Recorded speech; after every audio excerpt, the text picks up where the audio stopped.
Good evening, everyone. Welcome back to day two of the 2020 edition of the Caribbean Union of Teachers Education Conference. We're just hanging on a bit until a few more people join the room. So bear with us.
Good evening once again, colleagues. I think we've waited long enough, and I don't really believe in punishing the people who are early for those who are late.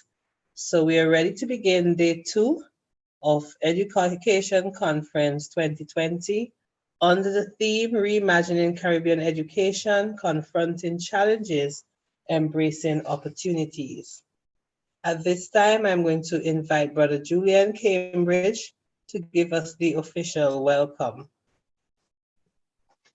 Thank you very much, Madam Chair of the Committee, colleagues in education, Brother President and Central Officers of CUT, other invited guests, delegates and attendees to the 2020 CUT conference. It's a pleasure to welcome all of you to day two of our CUT virtual conference. I welcome all speakers from across the Caribbean, from different walks of life, different cultural background, and different belief. We have gathered to share our knowledge and experience. And I do hope that after this conference, we can continue to unite as Caribbean brothers and sisters to move our education system forward and to say that long live CUT. Colleagues, yesterday was heart-rending and touching. And I want to assure you that today will be marvelous for us all. I know some of us are waiting and waiting anxiously for day two. And as part of the committee, I want to say to you, you would not be disappointed. So in those few remarks, welcoming remarks, I want to wish all of you a happy holidays and welcome to day two of our CUT Conference 2020. Thank you very much. Thank you very much, Brother Julian. At this time, we will sit back and view a recording of another experience during the COVID-19 pandemic from the St. Kitts Teachers Union.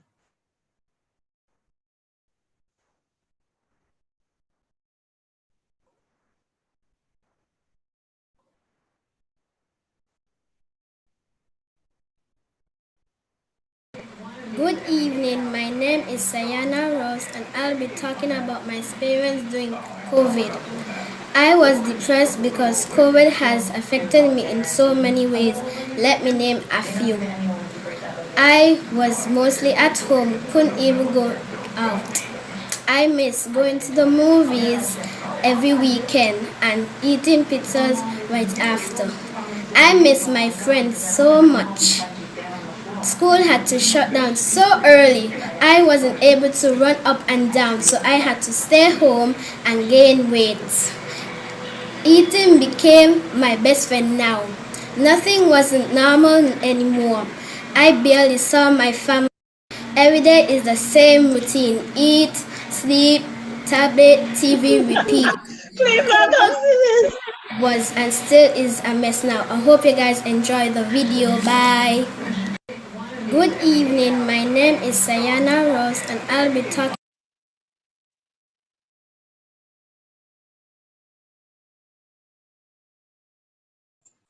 Thank you very much, St. Kitts.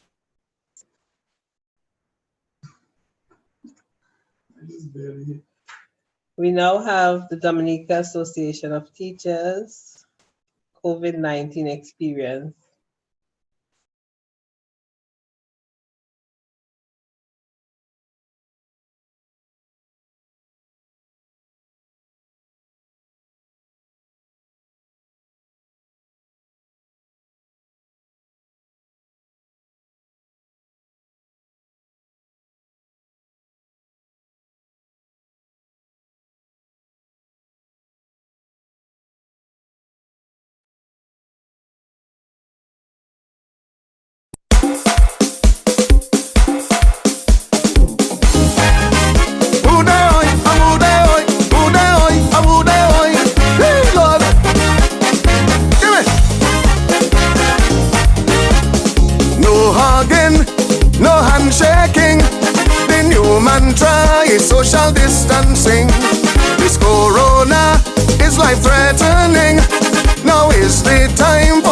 sacrificing to avoid large gatherings is a smart thing.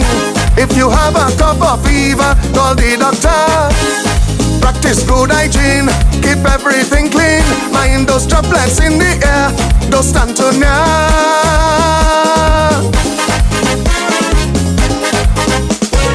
For the past 2 days, the students have been coming in. Yesterday was the first formers, and today we had from 2nd to 5th. Hear me as I sound the warning. Watch out for the virus. Please cover up if you're sneezing. Watch out for the virus. Clean your hands with soap and water. Watch out for the virus. Or an alcohol-based sanitizer. Watch out for the virus. Get this thing in your head. We want to stem this spread. This deadly COVID-19 is a really crucial thing. We all in this fight together. Watch out for the virus. Look out for your neighbor and pray, have mercy, Father. Uday, give me. Uday, uday, uday, uday.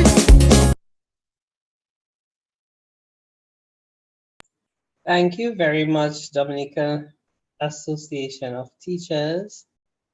And we're almost ready to have our first speaker for this afternoon. We'll speak on the topic, this curriculum in a shifting environment.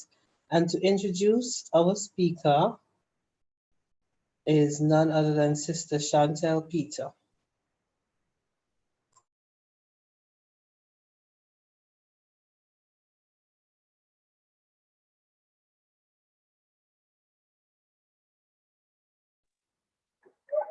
Thank you, Sister Bino. Good afternoon, everyone. Kit Anderson is the founder and director of Unbounded Associates, a Washington, D.C.-based firm that supports governments, donors, UN agencies, NGOs, and researchers to find strategic ways to increase impact, communicate successes, and chart new paths in education. She has more than 18 years of experience in education policy, research, and practice, including providing technical and strategic support to the Global Partnership for Education on education sector grants in the Caribbean. Prior to founding Unbounded Associates, she was an associate fellow at the Center for Universal Education at the Brookings Institute. In her 8 years at Brookings, she conducted research on how to ensure children around the world are in school and learning, and worked closely with Education International and National Teachers Unions in Africa to bring teacher voices into global policy discussions. She has published numerous reports, peer-reviewed journal articles, and has been interviewed on BBC World News about education and 21st century skills. She holds a Master of Public Policy from Georgetown University and a Bachelor of Arts in Psychology from Pepperdine University. She's married and has 2 children, ages 1 and 3. I present to you Ms. Kate Anderson. Thank you. Thank you so much for the introduction, everyone. Could the host please allow me to turn on my video and share my screen? Thank you.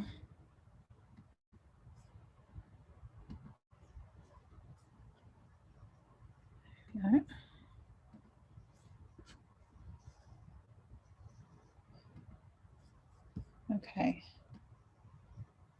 I believe I'm sharing my screen now. Can everybody see? We can. Great. Sorry,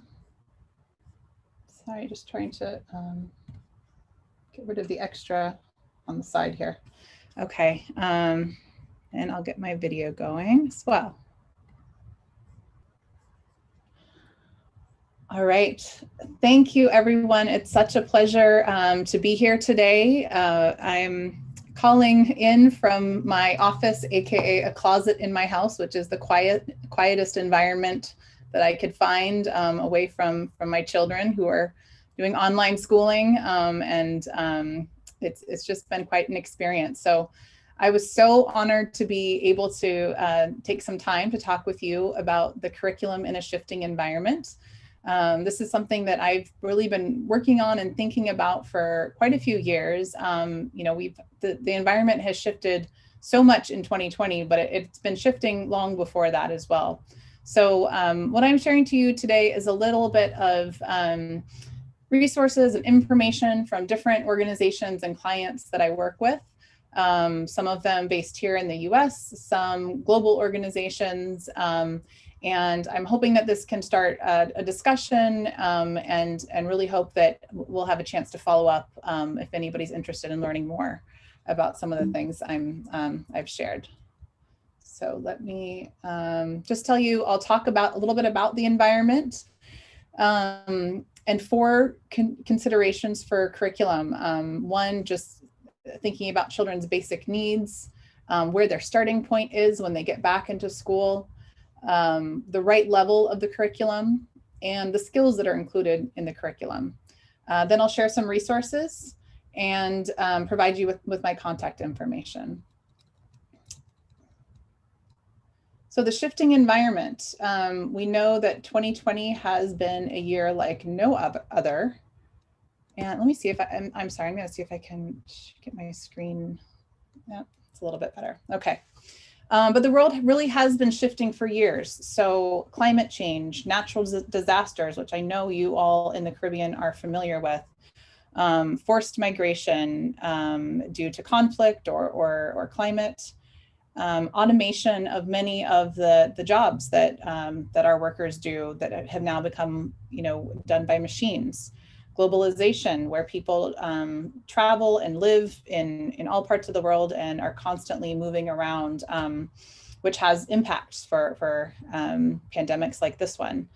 That increased connectivity among children, youth, adults, and then of course, global disease. So this has been happening for a while, and I know colleagues yesterday mentioned that this, you know, might be the first pandemic on this scale. It won't be the last, and so it's really, you know, the curriculum needs to be able to prepare students for this changing world. There's also the home and community environment has shifted so much this year. I know in my own home, household stress is high. Sleep and meal schedules may be irregular. Students might be sleeping all night and staying up, or sleeping all day and staying up all night watching TV. Just, you know, have gotten out of that normal pattern that they were in when school was happening. They might spend a lot of time using screens if they have them. The lack of fresh air and exercise, which we just heard about from one of the students. And we're also going to see inequities just being exacerbated by this crisis.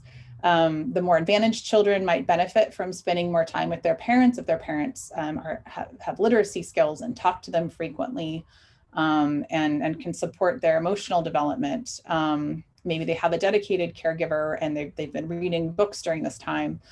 The less advantaged children might have increased household duties, which do not allow them to have time to you know, catch up on academics. Trauma from abuse or neglect, which unfortunately can happen more often during these circumstances. They might be experiencing food insecurity or homelessness. So that environment really needs to be taken into account. So with all of this, you know, there's four considerations that I'd like to discuss. The first one being around students' basic needs. And I know that as teachers, this is part of what you have to do every day as a first responder, as someone who is working with children and families, but it becomes more important. And I think there's, you know, people are thinking of really creative and innovative ways to do this with low resources. Also, do we know where students are? Informal and formal assessments can help determine where the starting point should be, because it's not necessarily where we last left off. The curriculum being at the right level, we know that foundational skills in literacy and numeracy are critical and might need some remedial help. And then, you know, on top of all of this, which is the tall order, are we teaching skills to help mitigate future crises like this? Are we teaching the kinds of health and hygiene? Are we teaching about misinformation and how to counter it, so that the extent of another crisis at this level, it might not be as bad?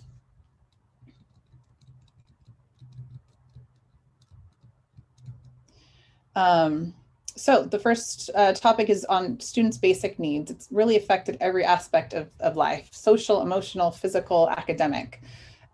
This is from a really good resource by UNICEF, UNESCO, and the World Bank. And I know that it was adapted in the Caribbean, I believe, as well, a framework for reopening schools. So just thinking about those essential school-based services: immunization, school feeding, mental health, psychosocial support, the stress and anxiety due to the loss of peer interaction and disrupted routines. These are all things that, that students are carrying with them during this time, and they'll carry back to school.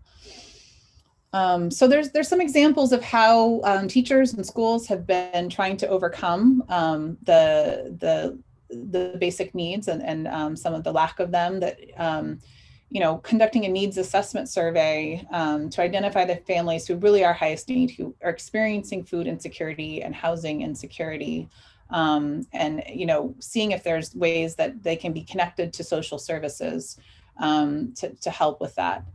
I think it was important that someone yesterday mentioned that some families might be dropping below the poverty line for the first time. And so they might be unaware of services that are available. They might feel that there's a social stigma to using these supports. So really encouraging that, you know, this is something that affects all of us, and that there's no shame in getting the help that you need.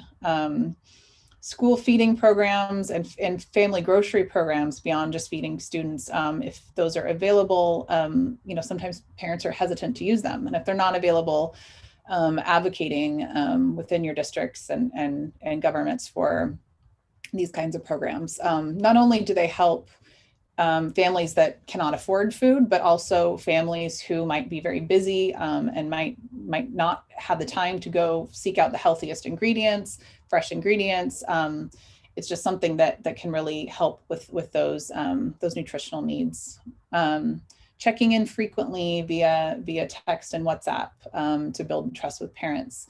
We have the idea of creating a family closet of used materials, clothing and food and household goods that that maybe some of the more advantaged families in the community, in the neighborhood can provide, and kind of having that as a resource. Local churches and community organizations, to the extent that they are able, are good partners. And it doesn't have to be monetary, you know, it can be just time and in-kind donations. And then also teaching students self-help skills as appropriate. So some self-care around nutrition and hygiene and things that, you know, maybe their parents are not able to provide at this time. And some kind of coaching in those areas can be done. The second idea is really around, do we know where students are academically and emotionally? We need to know where they are, what they're coming in with, what they've, you know, the experiences that they've had over these 8 or 9 or 10 months, how that affects their ability to learn and ability to pay attention and concentrate and be present. And there's, I mean, this is one study that gives us an estimation of what things might look like. So this was done by the World Bank and UNESCO. And they've developed this indicator of learning poverty, which is if a child reaches age 10 without being able to read a simple text, or they're not in school, they assume that they're not able to read. So it shows that, you know, in this is in low and middle income countries, that 53 out of every 100 children were already below this learning poverty line before the pandemic. 9 of those were out of school, and the rest were in school and not learning. And they estimate that 10 more will, these ones here will enter learning poverty as a result of COVID. So we know, you know, if you can generalize this to your schools, for every 100 kids, there might be about 10 that are in a worse shape than they were, maybe all, but, you know, 10 that have gone, you know, from being kind of at that line to being below the line. And so it's going to require more time and energy to reach them. Here's a couple recommendations, again, from this framework for reopening schools. I realize, you know, we don't always have control over these things, but to the extent that, you know, the the teachers unions in countries can, you know, advocate on some of these, but consider waiving the less important examinations, the high stakes examinations, in order to focus really on ensuring that just several of the most important, like very end of cycle examinations are carried out. And are done in a way that you can physically distance, and then consider universal promotion for these years, and really think about assessments in a formative way rather than just, you know, deciding the next step in the educational future, because this year has just not been one in which that really is a good reflection of the education system or the teachers or really the students' abilities.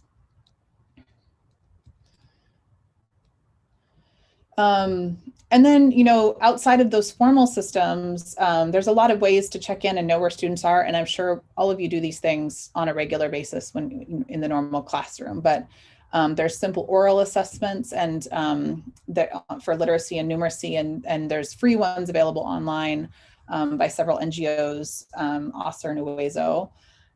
Just having questions of the day that children respond to very quickly to kind of see where they are.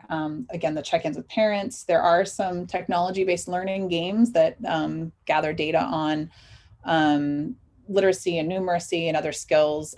So if tablets and are available, those kind of things can be good.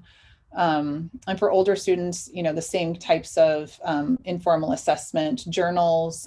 Journals can really capture not only just the writing skills and academic, but also some of the social emotional issues about, you know, topics about what they've experienced and what their anxieties and fears are. And again, there's some technology-based assessments and learning games. So the third topic is on the curriculum being at the right level. Students don't benefit from a curriculum that's way more advanced than they are. And more than ever, we really need to be flexible and know that, you know, the students will get there given time, but trying to rush them and trying to catch up is not, you know, according to research, not necessarily the most effective way to get there. So this is from an old paper, actually, that's very relevant. Is the usual question is, why are students so far behind the curriculum? But the more telling question is, why is the curriculum so far ahead of the students? And this was a study that was done 8 years ago on the consequences of an overambitious curricula, and found that it really was not helping students and putting them further behind. So this is an example of a program. I'm not sure if anyone's familiar with teaching at the right level, but it was developed by an Indian NGO, Pratham, and then kind of, you know, spread very rapidly across Asia and Africa. And it's a very simple idea that you divide children, generally kind of, you know, early readers, grades 3 to 5, into groups based on their learning needs rather than their age or grade. So you would take all the children in that 3 to 5 3 to 5 grade level and do a very simple assessment of, can you recognize letters? Can you read words? Can you read paragraphs? Can you write? Can you read with comprehension? And then put them in skill groups and dedicating that time to the basic skills, rather than focusing solely on the curriculum, but making sure that it's aligned and that the goals is getting everybody up to where the curriculum is.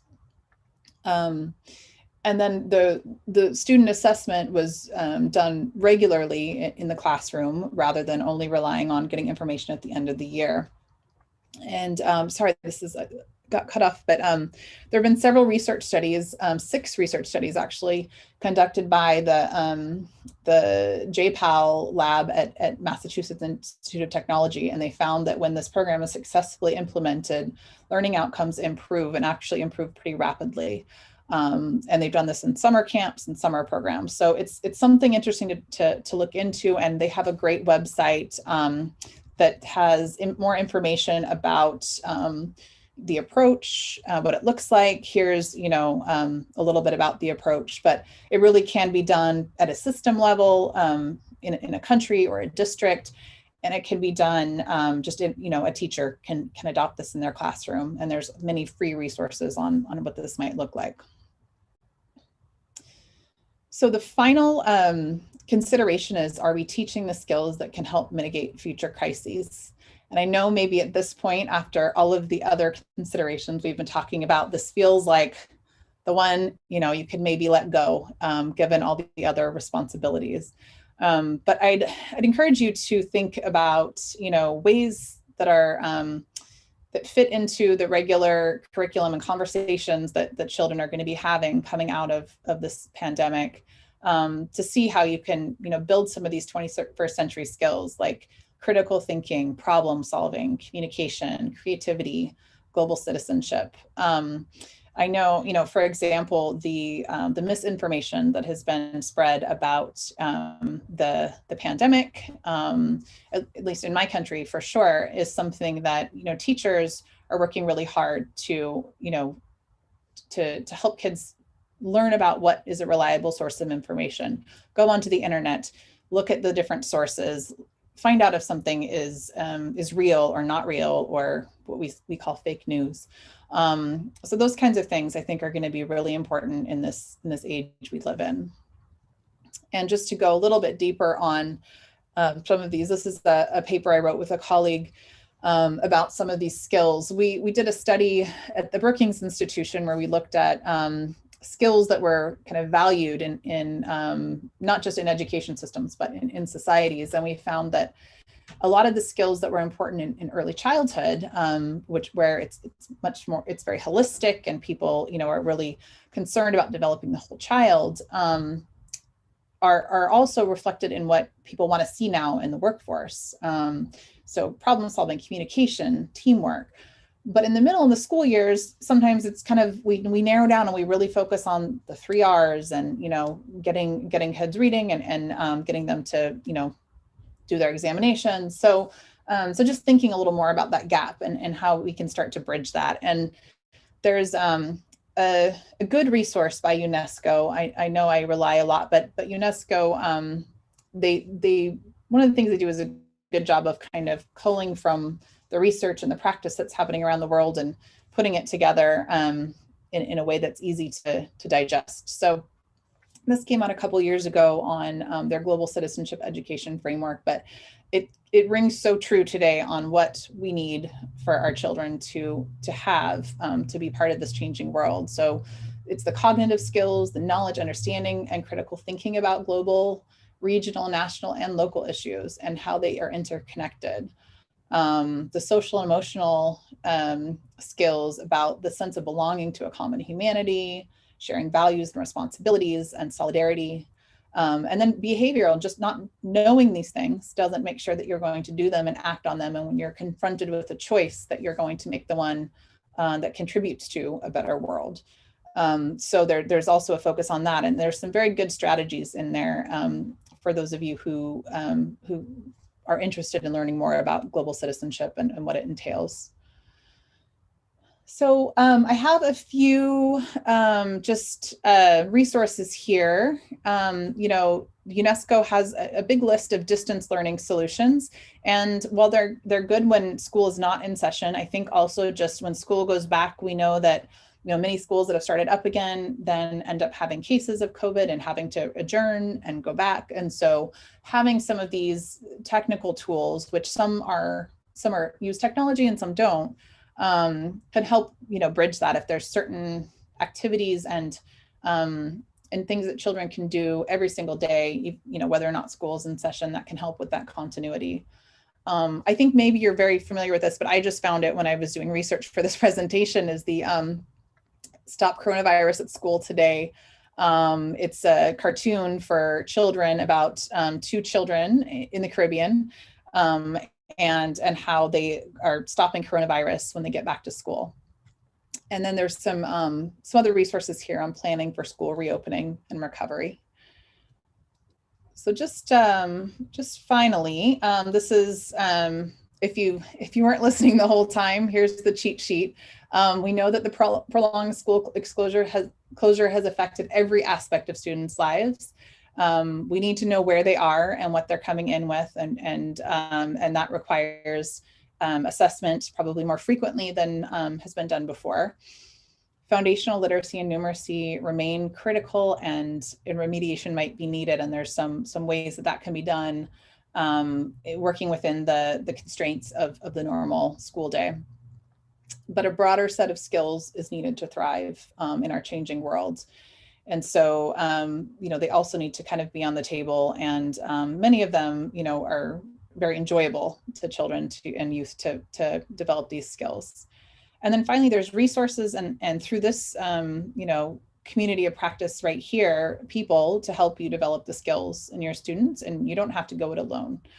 So I hope that after this conference and after into the new year, there's opportunities to connect and see what we've all tried out and see how it's working and share feedback. And here's my info. I would love to stay in touch with any of you who are interested in learning more and mutually sharing resources on what's happening as we go back to school. Thank you. Thank you very much, Kate.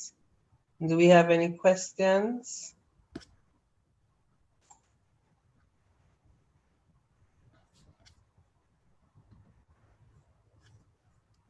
Please indicate by a show of hands.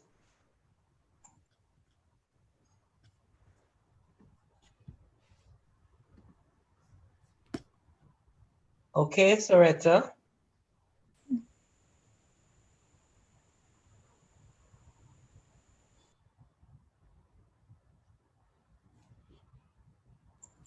Soretta, are you ready? Unmute your mic and go ahead.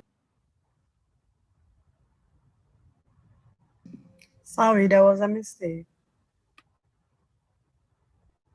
Okay. Any questions for Kate?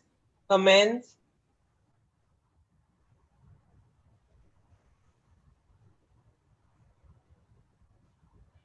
Kate, it seems like you are crystal clear. Thank you very much for such a presentation. It was a pleasure having you with us today. Thank you. You can stick around and enjoy the rest if you so desire. Thank you.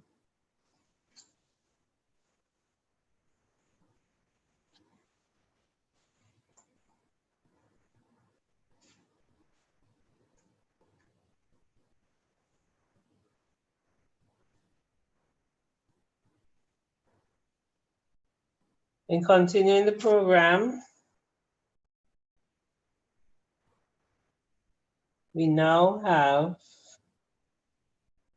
a cultural item by the British Virgin Islands.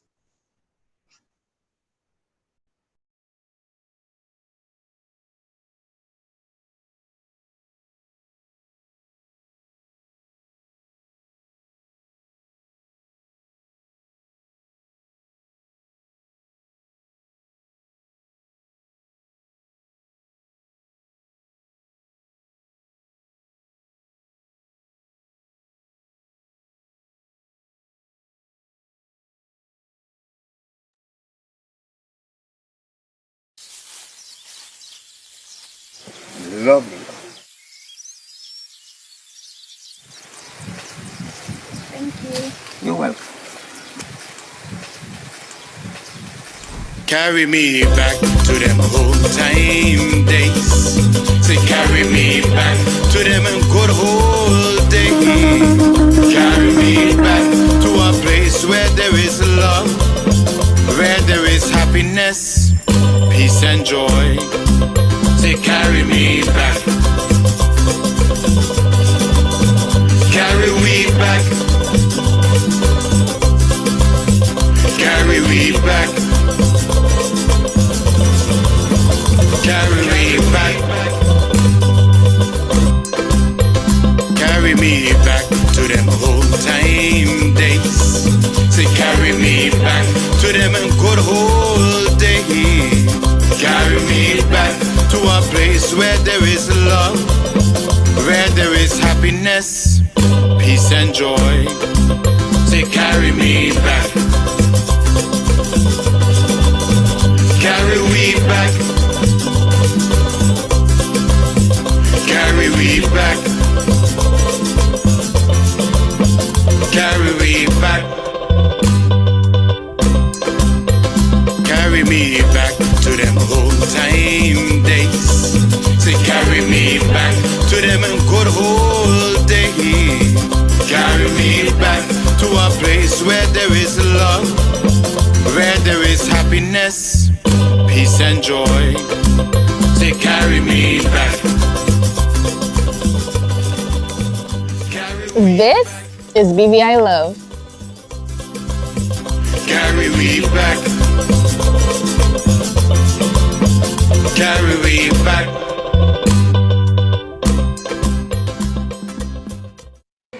Good evening. Thank you very much, BVI.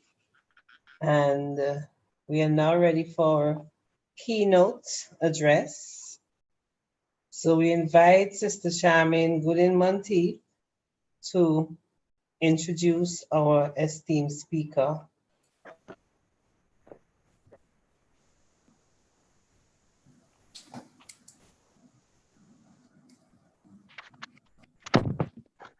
Everyone,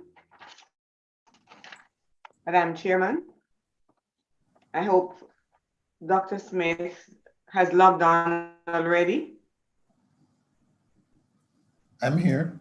He received his professional training at the Michael University College in Kingston, Jamaica, having earned undergraduate degrees with honors from both Northern Caribbean University and the Nova Southeastern University, respectively.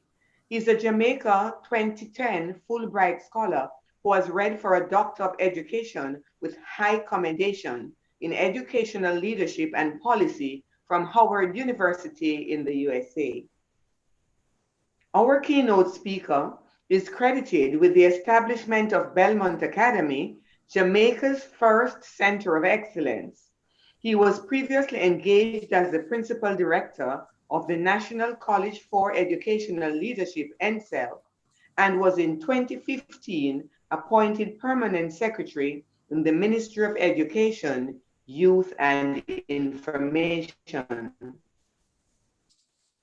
Between 2017 and 2019, he was engaged as an international education consultant to the World Bank, UNESCO, and the Organization of Eastern Caribbean States.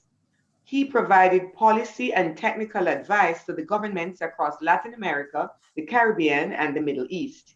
He currently serves as University Registrar and Chief Administrative Officer of the University of the West Indies, with its almost 50,000 students spread across 5 campuses and 17 countries in the Caribbean. Colleagues, our keynote speaker is a certified performance coach and Commonwealth Professional Fellow in Education who frequently addresses local and international conferences on matters related to educational leadership. He's an author, well sought after motivational speaker, and the recipient of several awards, chief among them the Governor General's Achievement Award 2019 and the 2016 Prime Minister's Medal of Appreciation for Service to Education in Jamaica.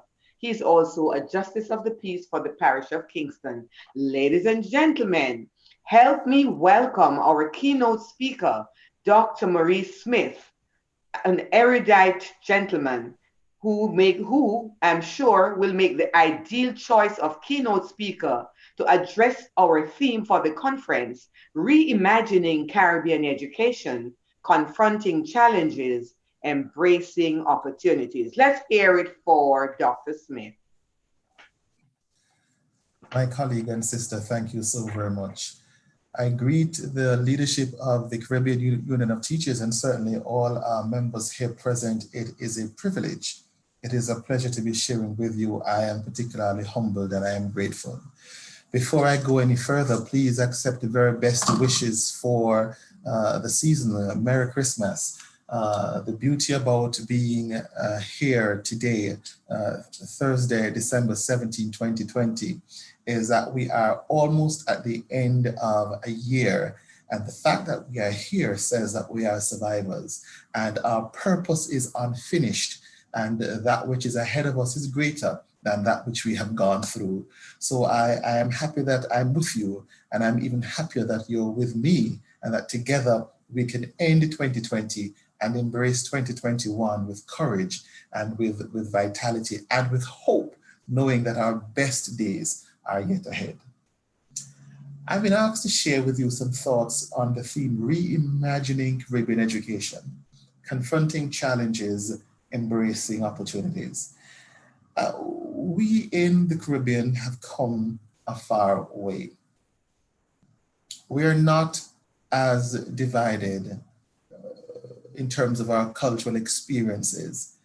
The geography of the region is such that we may not be as distant as we are, as others may think, but we are joined, we are brought together by the similarities of our history and certain the commonalities of the issues that confront us, the issues with which we contend as members of the Caribbean Basin, as brothers and sisters, and more importantly, as colleague educators. Our countries, our societies have come through production where we would have ensured that our masses enjoyed primary education. And over the last 70 decades, so for some of us, and 40 and 50 decades for others of us in the region, we have progressed from production and primary education to looking at service industry, where we have mandated that our peoples of the region access at least 18 years of secondary education. We have now begun a dispensation where we are looking at the information age for if at all we're going to be relevant and current and to compete with presence and competitive advantage. We must then require that our peoples not just have primary education, that they not just have secondary education, but they are able to access the information age, that they are able to log on to tertiary and or post-secondary education. We in our countries have all seen our education products improve over the last few decades.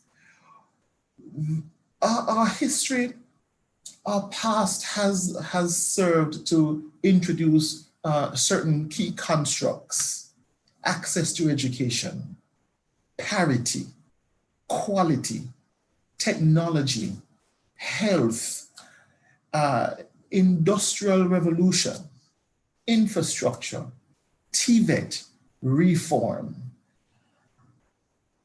And although we have found ourselves here and now at a crossroads, and I am deliberate in the use of the word crossroads, because although we have come a far way, we are at a point that shall cause us to consider from whence have we come and where shall we go. We're at a crossroads.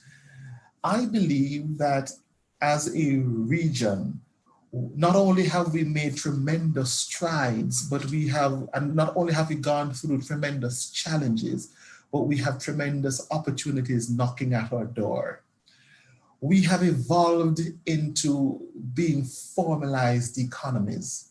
And that's a good thing, because now we have the language of GDP and our foreign exchange earnings and employment rates and productivity levels, and our ability to compete and trade, and the geopolitical issues, whether they go from the south in Venezuela and Trinidad all the way up to the north, the Bahamas. There are, from Barbados in the east to Belize in the west, there are a number of geopolitical issues that impact our interactions in the classroom. The core of our duties as interpreters of education, of facilitators of the future.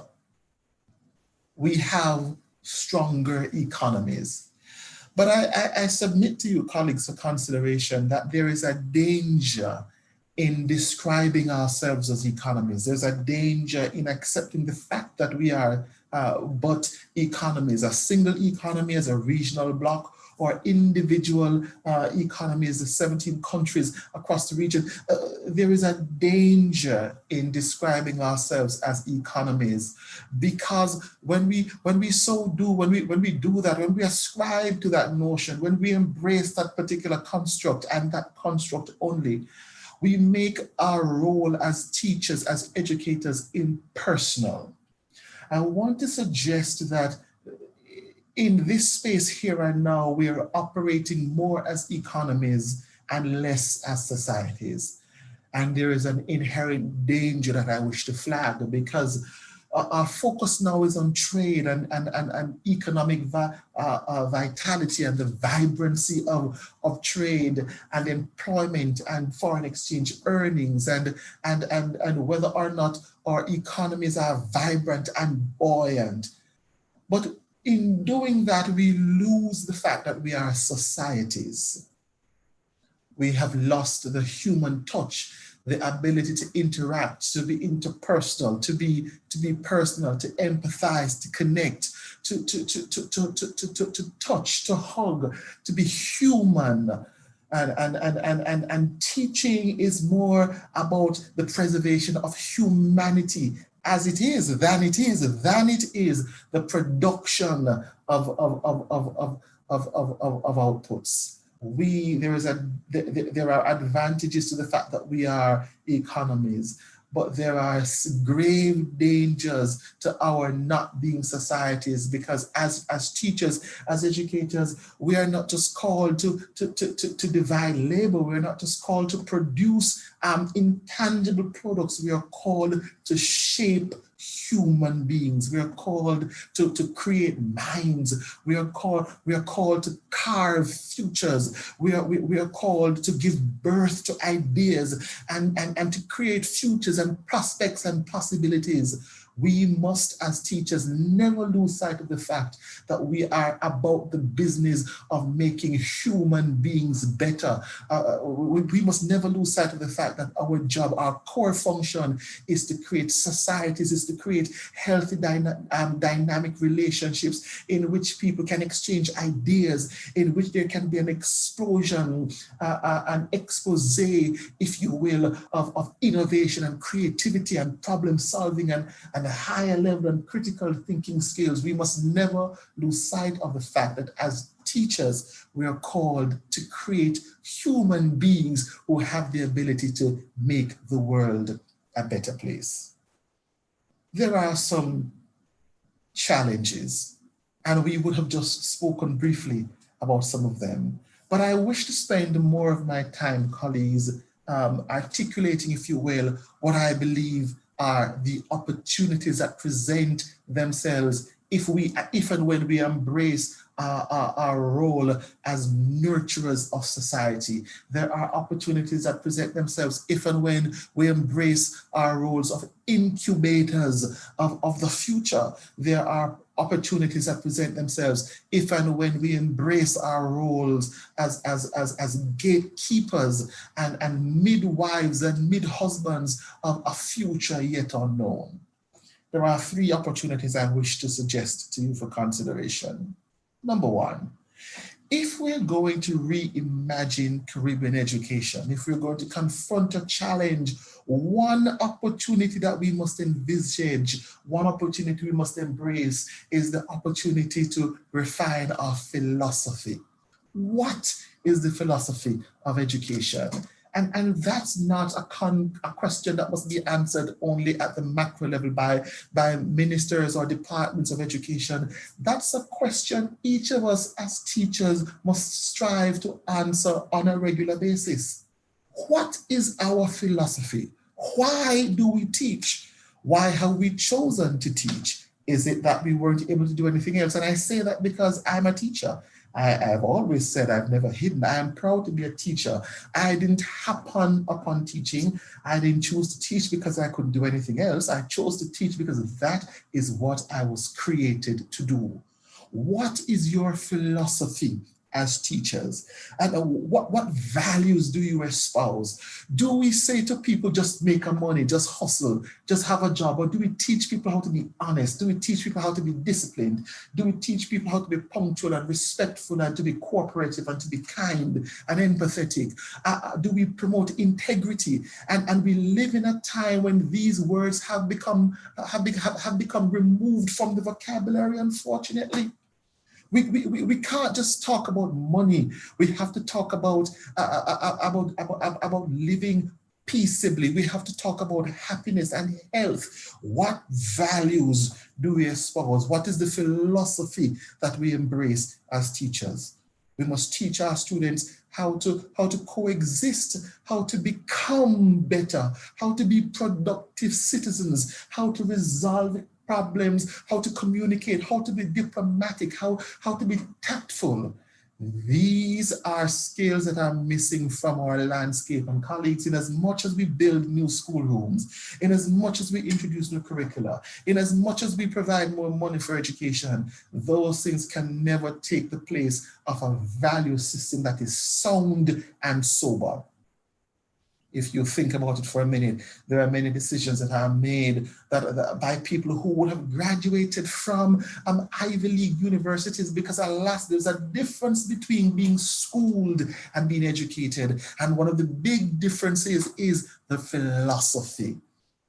Do we just have our students coming into our classrooms and regurgitating the math and the science and the language arts, the social studies, or do we teach them how to become better human beings? Do we deposit in them? Do we nurture healthy values that can advance the society of the human race?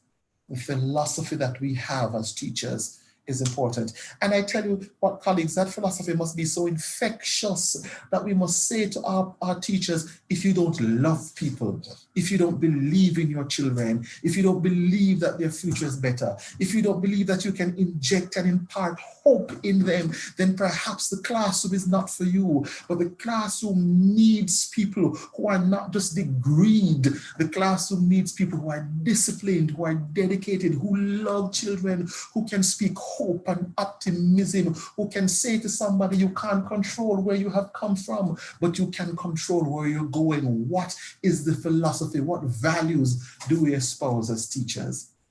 If we're going to reimagine Caribbean education, we must say to our people that they must love themselves, the color of their skin, the hue of their skin, the texture and length of their hair. We must understand that as a Caribbean people, it's okay to be Caribbean. It's okay to be Jamaican. It's okay to be St. Lucian. It's okay to be Kittitian. It's okay to be Grenadian.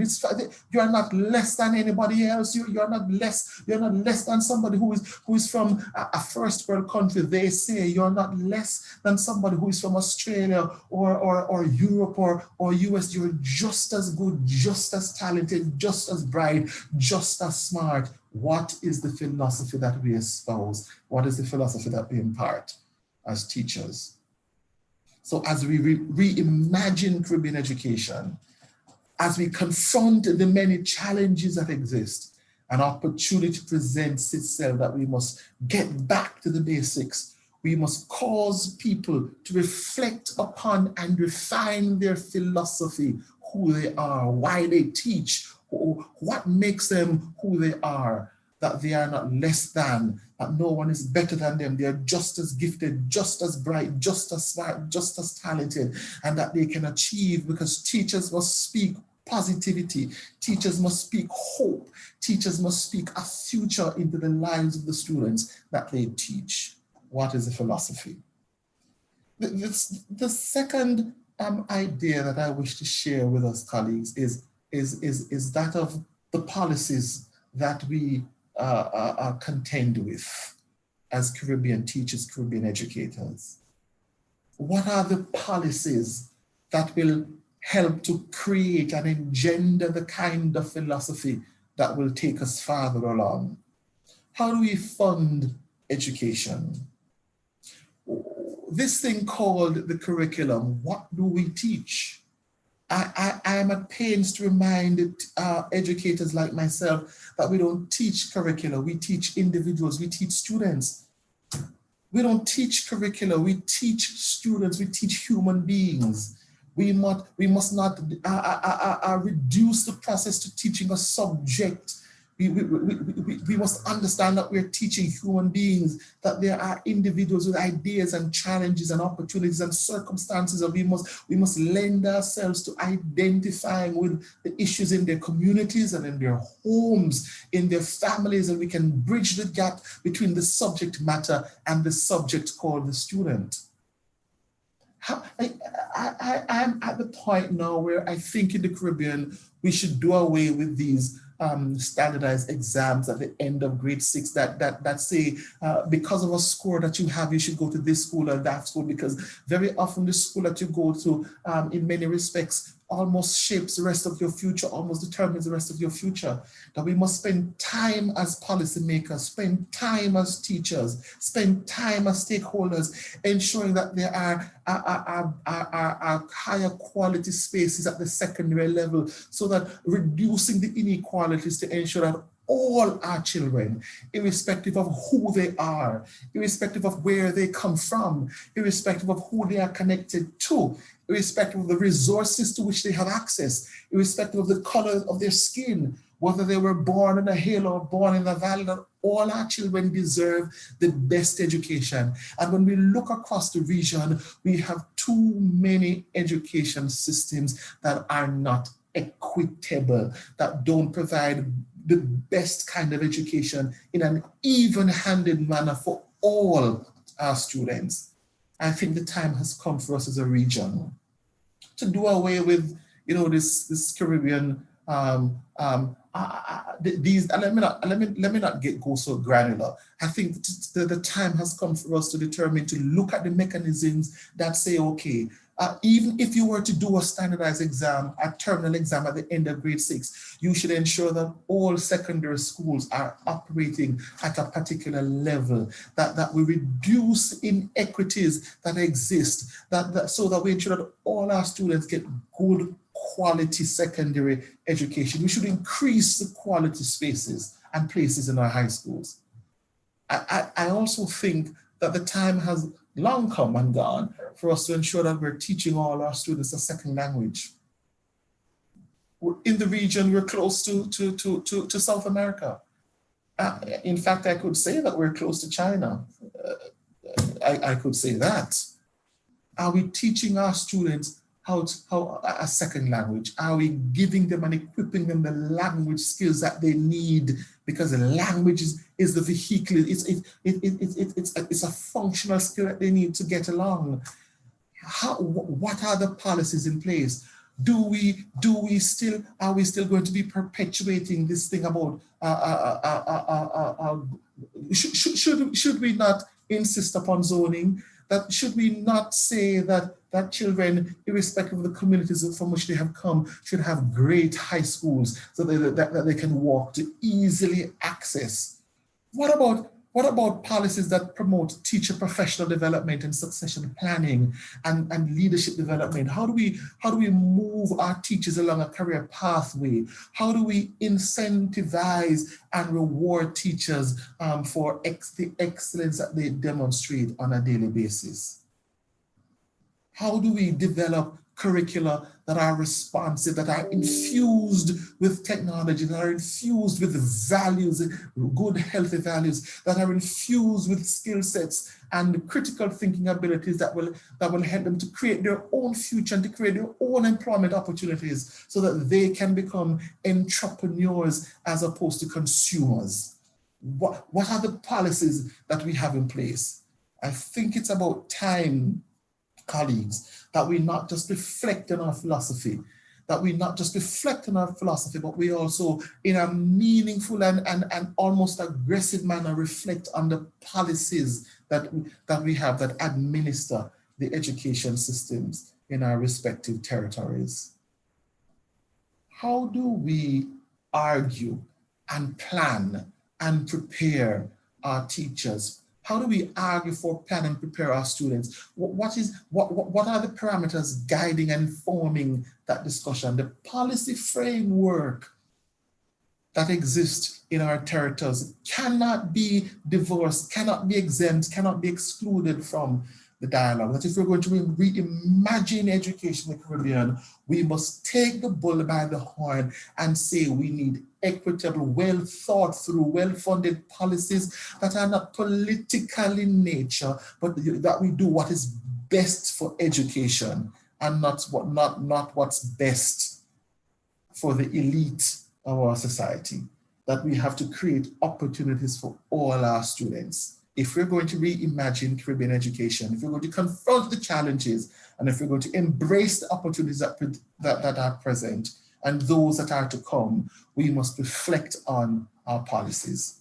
We must refine our philosophies. And thirdly, our practices as educators, our practices as teachers, that we ought to be people who are more focused on instruction, less on curriculum, and more on the art, more on the interaction, because we're moving from being just economists to being societies. How do we instruct? What is the art of exchange? What are the dynamics that take place in the classroom?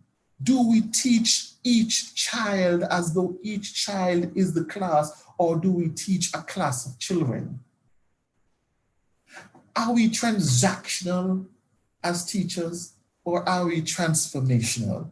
Do we just go to school and go to class and put the work on the board and spew content from our lips and mark the papers and give the grades and meet with their parents ever so often and go through the varying activities that punctuate the academic calendar each year? Or are we transformational in our approach? Do we cause a child to change his trajectory? Do we cause a family to change his trajectory? Do we bridge the divide, the gap between the home and the school? Do we live in a manner that holds us as good models worthy of emulation? That kids in our communities look at us and say, there goes somebody that I'd like to be like. Do we change the lives of our students? Do we get them to think differently? Do we change the minds and practices and lifestyles of our parents? Do we get them to think differently? This construct called school, a school cannot be effective unless it meaningfully intervenes in the practices of the place called home.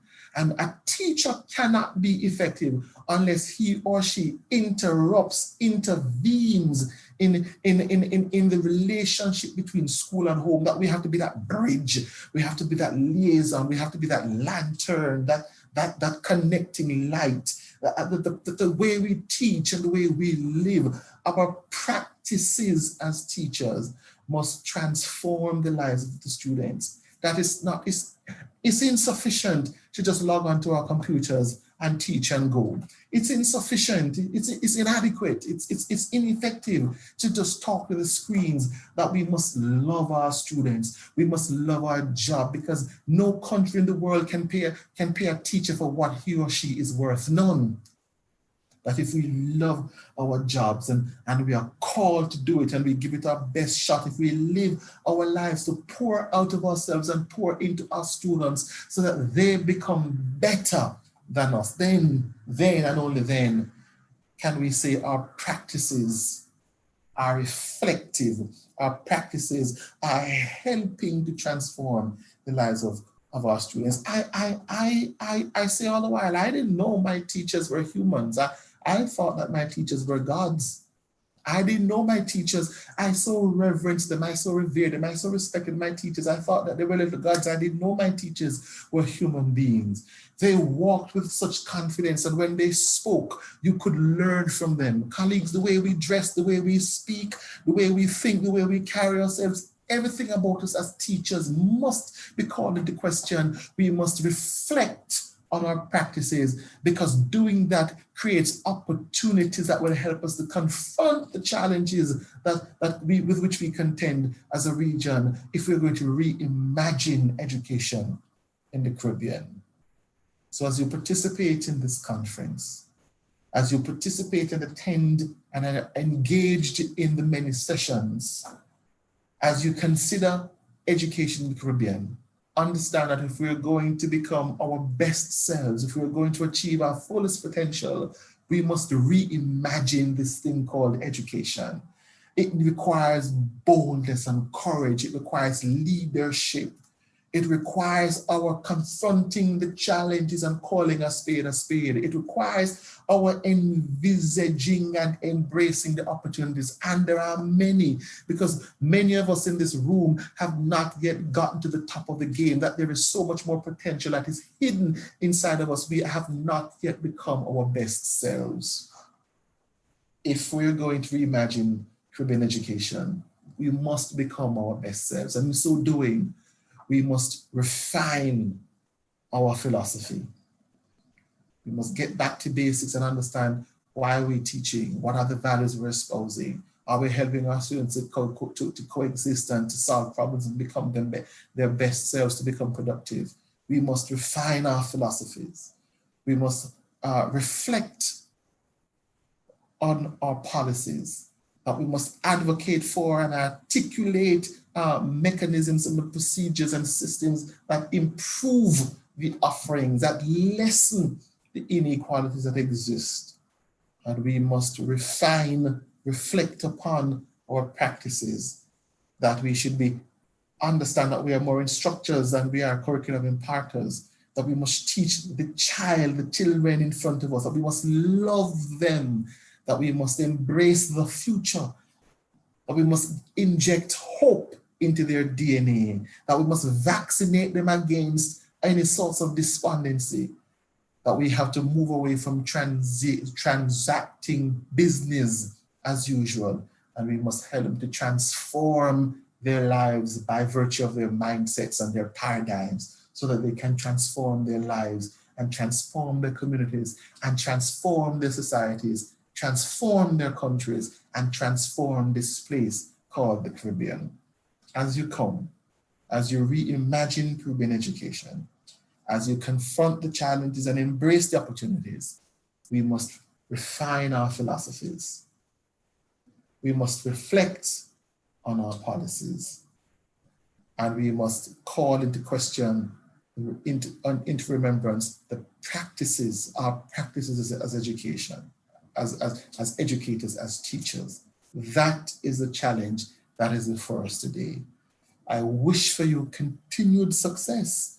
I wish for you greatness. I wish for you that you will change the world in which you live. I wish for you the very best, that as you walk into your classrooms and walk into your online sessions and walk into the lives of your students, you will walk with power and with presence, and you will help them become their best selves. And in so doing, you will achieve your fullest potential and walk in the purpose for which you were called. Thank you so very much. Godspeed, and remember, your best days are yet ahead. Thank you.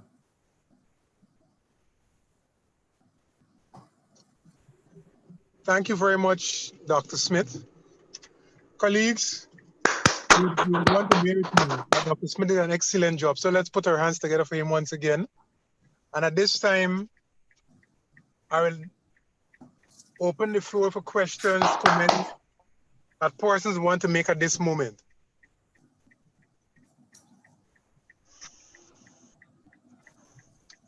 We have Carl Julian. Go right ahead. Good evening, colleagues. Good evening, Carl. Thank you very much, Dr. Smith, for a very invigorating and inspirational presentation. At this moment, I think I am motivated to be a better me. The point you made about loving our jobs is very important, because obviously, I guess throughout the Caribbean, we cannot be paid for the job that we do, especially in times like these. So your concept of reimagining what education is in these times and going forward is very important. I think your points were all valid. The point about being able to remove the inequities in our education system is also quite apt, especially from a Guyanese perspective, and probably might be the same throughout the region. with respect to us becoming bilingual or multilingual in these ages is also quite important too. I remember when I did my master's study in India, one of the questions that I was often asked is, what is my mother tongue? And I had to explain to my colleagues who were very inquisitive that due to slavery, we more or less lost our first language, and so we more or less speak English. And the fact is, Guyana is in South America mainland, and we are surrounded by Venezuela, who speaks Spanish, Brazil, Portuguese, and Suriname, Dutch. So we are quite unique, and in our education system, there is some semblance to try to introduce those subjects. However, it is not mainstream, so some of the top secondary school will have at least all of those subjects being introduced. But the problem is outside of the school system, we don't speak the language much. Even as a teacher, we were taught Spanish at Teachers Training College, but thereafter, in terms of practice, we are not able to do that. We have a peculiar situation where we have many stores here that are owned by Chinese, and many Cubans actually come here. And so after the pandemic, many of the, and even before the pandemic, you would be aware of what is going on in Venezuela. Many Venezuelans came to Guyana, and they were actually employed because they can speak Spanish, which is the language of the Cubans, right? So I think being multilingual in these times is very important. So thank you very much again for that invigorating and inspirational presentation. My pleasure, Carl, my pleasure. Thank you very much, Carl. The floor is still open for questions. Wendy, is any hand in the chat? None at the moment. I'm sure they have some questions they want to ask.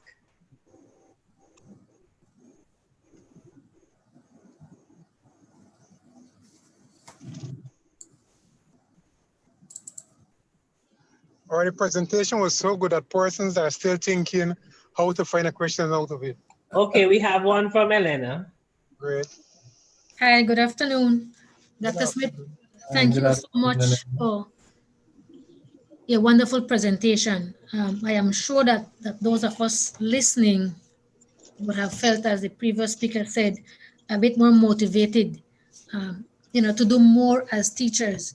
But one of the concerns that we have, and I think it probably may be across the Caribbean, is that, as you have said, we normally would say to our teachers, do not teach curriculum, teach your students. Because if you are teaching curriculum, then you are not ensuring that your children are getting where they should get. And so, it's like you are having persons who are just robots in your classrooms. But the problem is, how do we, as unions, as teachers unions, and as teachers, how do we get our officials in the Ministry of Education to understand that concept? Because a lot of times our administrators pressure our teachers to cover the curriculum, as opposed to ensuring that the children are learning what they should, but that they are growing in the other areas as well. It's not just about academics. And these pressures come not only from the administrators, but it comes from higher, so from their managements, from the ministry. So as teachers union, how do we ensure that we get our ministry officials to understand the real concept of what it means to be teaching children and not teaching a curriculum? Thank you so much. Eleanor, you're a Smith, so you must, because you're Smith, you had to have asked an excellent question. You had to have asked an excellent question. I mean, two thoughts come to mind. As unions, you have a role that advocacy, critical advocacy, and I mean no ill will.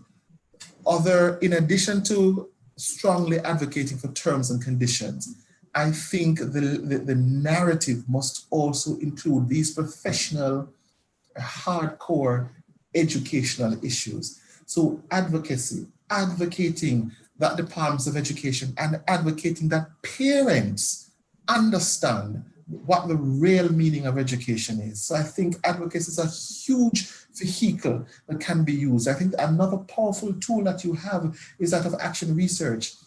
As unions, as bodies, as corporate bodies, as vehicles of change, encouraging, facilitating, leading the process of research, action research in your schoolrooms, in your classrooms, showing what the value, what the merit is, so that bolsters the advocacy arm. So I think these two things are powerful tools. I've seen it happen on micro levels, and if you can ramp that up, because policy that is made at the national level, well, at any level, policy must find its base, its anchor in practice, must. And very often in the region, I see policy that is carved from, people having a conversation in an office. And there is some amount of dissonance and distance between what happens in the ministries and what happens in the classrooms. And a part of that is because as educators, we ourselves are not either researching, reflecting, we're not confident in our own work, and so we're not at the table. And if you're not at the table, you're on the menu. If you're not at the table making the decision, you're on the menu to be eaten. So one of the things that we must do as practitioners, as powerful educators, is to show the evidence, the merit, the proof, the data that says that there is more advantage to be gained by instruction than from curriculum. Because whereas it is the ministry's job to develop curriculum, there's a process to do that. It has to be informed by the instruction. It's a cyclical process. One cannot be divorced from the other. So stronger advocacy at the level of the ministry and among parents, and also research at the level of the classroom teacher.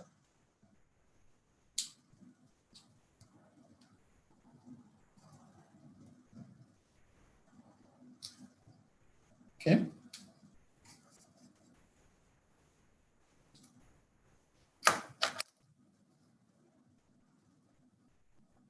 Julian?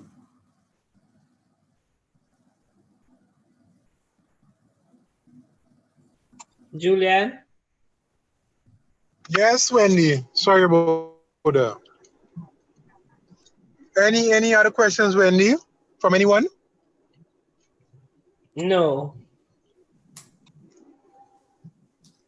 Dr. Smith? Yes, I want to say to you, first of all, for taking time out from your busy schedule at this moment, the festive season, to share with teachers around the Caribbean, sitting at this time from their homes and wherever else. You appreciate the effort you have made to be with us this afternoon, and we fully understand your presentation, and I do hope that my colleagues will take it into being. So once again, Dr. Smith, I want to say a special thanks to you. Thank you, Julian. My pleasure. When Wendy called, you can't tell Wendy no, So, so I am happy I was able to avail myself. I'm happy you didn't say no. But Dr. Smith, maybe it's a women thing, right? As when women ask men to do things, they don't say no. You can't say no.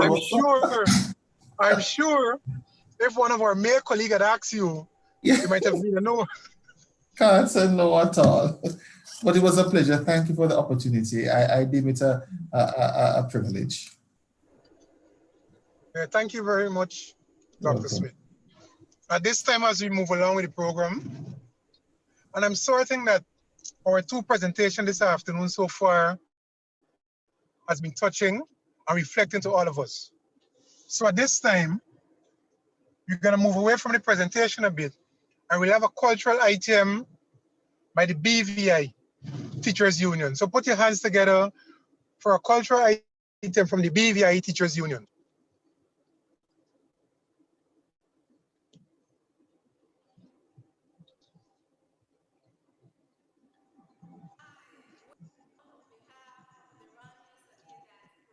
We're so happy to be here to share with you our traditional dances. We're going to do what we call the punta and we're going to do the paranda. Welcome again. We are Lirangi Satie. I am Desiree. Hi, I am Denise. Mabrida. Tanya Nguya. Hi, I'm Bernadine. Hi, I'm Hadisha. Hi, my name is Quasich. Mabrida. Always never thought Junior. Hi, my name is Alex. And we are Lirangi Satie. Yay!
Hello? Sister Wendy? Yes, Andrea, if you're hearing us, it's time for you to introduce the next speaker. That was Belize. That presentation was from Belize. Yes. Sister Wendy, I must apologize. I wasn't wearing my glasses at the moment. So I must apologize to Belize. As we move along, Sister Wendy, just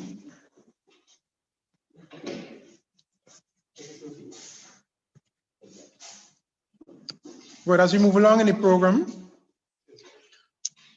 this time I'd like to ask Sister Andrea to introduce our next guest speaker. Sister Andrea.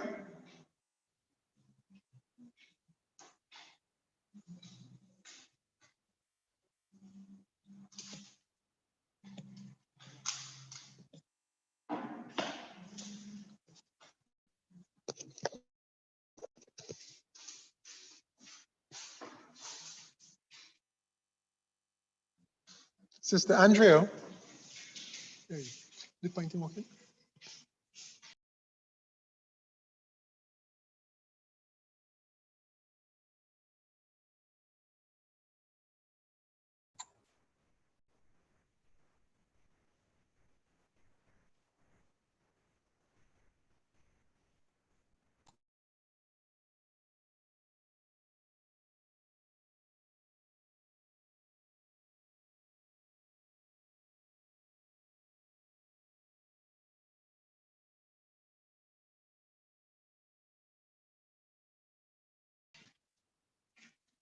Sister Wendy, Sister Andrea there?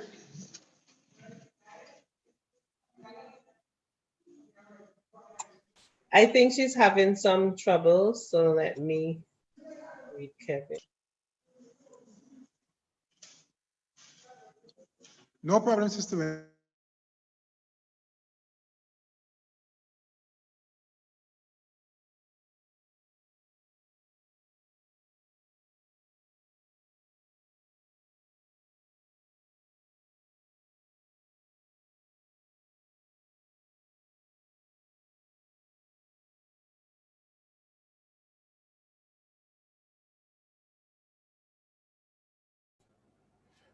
Hi, Sister Wendy.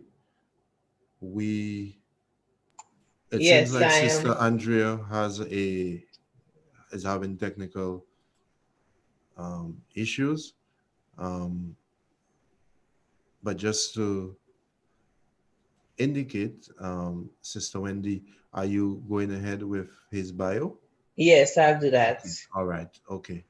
All right. Well, since you are, go ahead, Sister Wendy. So Kevin Ramsubag is currently the manager, learner support at the University of the West Indies Open Campus and the chair of e-learning committee. In 2010, he presented at Moot UK. Moving into the new decade at Senate House, University of London, he presented his paper entitled Moodle Integration with Google Apps and the Open Campus Student Management System. In 2012, he was the conference session chair of e-learning track 3 sessions at the International Conference on E-Learning, e-Business, Enterprise Information Systems, and e-Government in Las Vegas. In 2013, he presented at the 7th Pan-Commonwealth Forum on Open Learning in Nigeria. His paper was entitled UE Open Campus Technology Seamless Integration for Effective Online Delivery. In 2014, through university, he formed a partnership with colleagues from the University of Central Florida.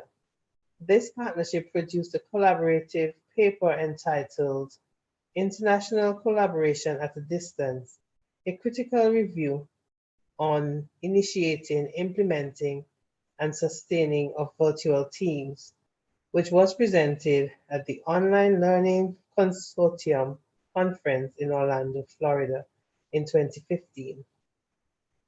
In 2016, he collaborated with Dr. Jeffrey Kissinger on a paper entitled Developing Online Faculty Technology, Competencies Using Gamification, the University of the West Indies, Tech Quest.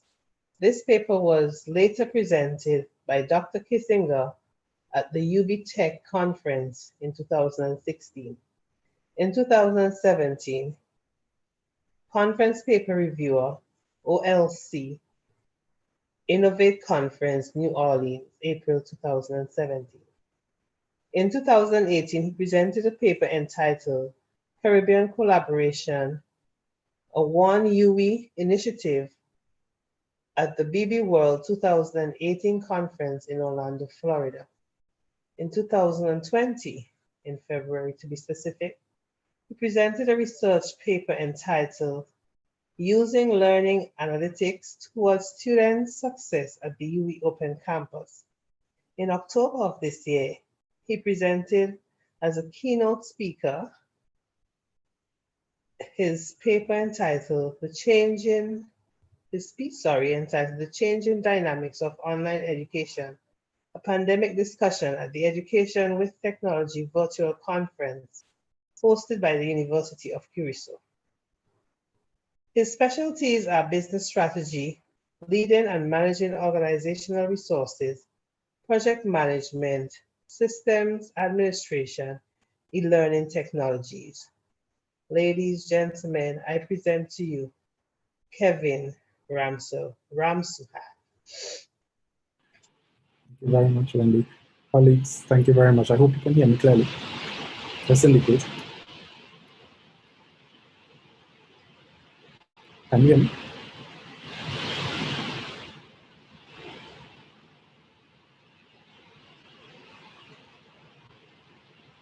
Let's see an indication. So, let's make sure that. Right. So I'm assuming that you hear me clearly. Yes? Okay, good. Excellent. Okay, yes. Okay. Thank you very much. It really is a pleasure to be here, Wendy. Thank you very much. I wasn't expecting you to go through the whole bio, but just a few lines you could have said. My name is Kevin Ramsuhat. I am located in Trinidad. I have been with the University of the West Indies for over 21 years now. And I hope that my experience during this pandemic and some of the things that we've learned could be helpful for you all as we go through this discussion. All right, so I'm going to share my screen and turn off my video just to save on the bandwidth.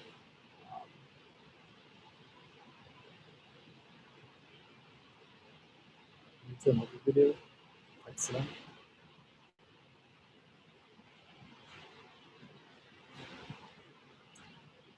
All right.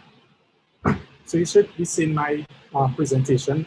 Just a couple slides. I really want to talk about some of the things that happened at the university during this pandemic, and hopefully our learnings will be able to be used as we go through the remainder of this pandemic, right?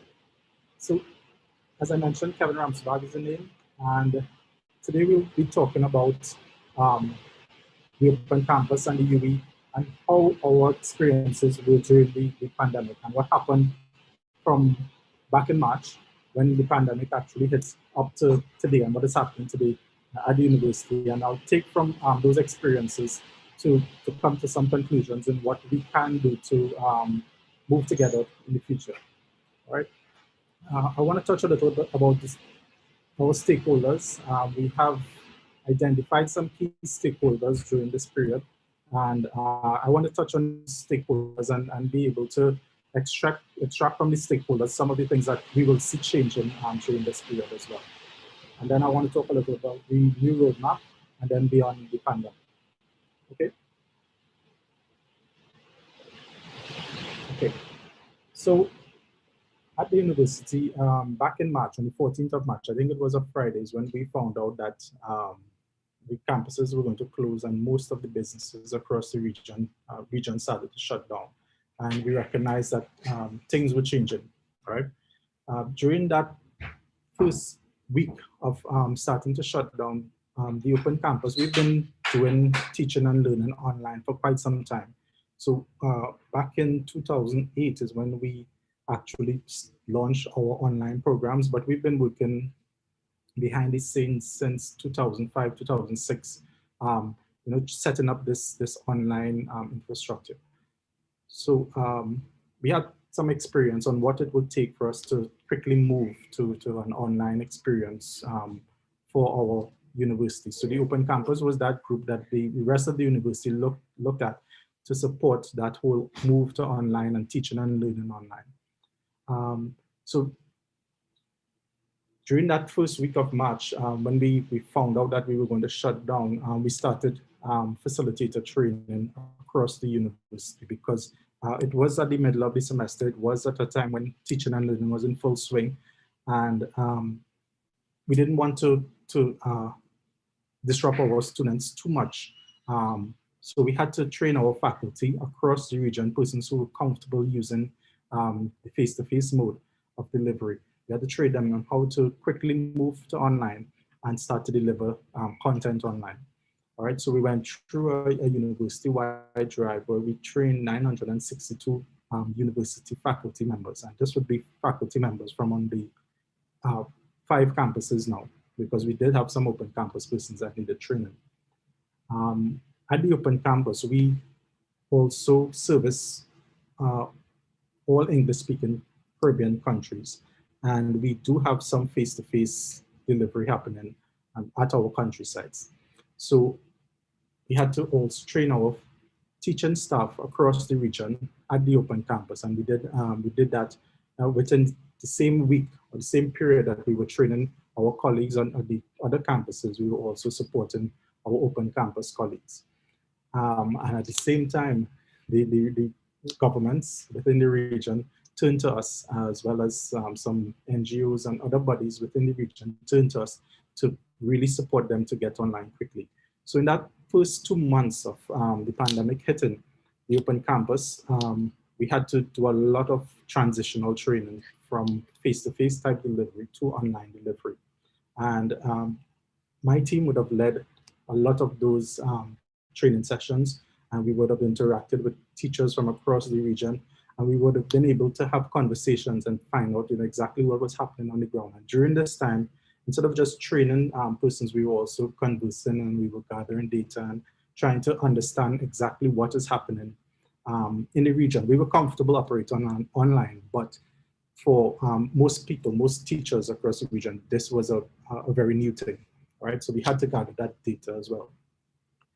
And then beyond those first 2 months, we've been approached by many organizations, many private organizations, many nonprofit organizations to also support teacher training in our regions. We had organizations such as UNESCO, YTEP in Trinidad and Tobago. They approached us, and we continue to train persons from April up to October with regard to how to move to online. And as we interacted, we made sure and collected the data so that we were continuously learning from what was happening on the ground in the rural areas across the region, right? And from June to December, we had a lot of corporate people coming, because now the corporate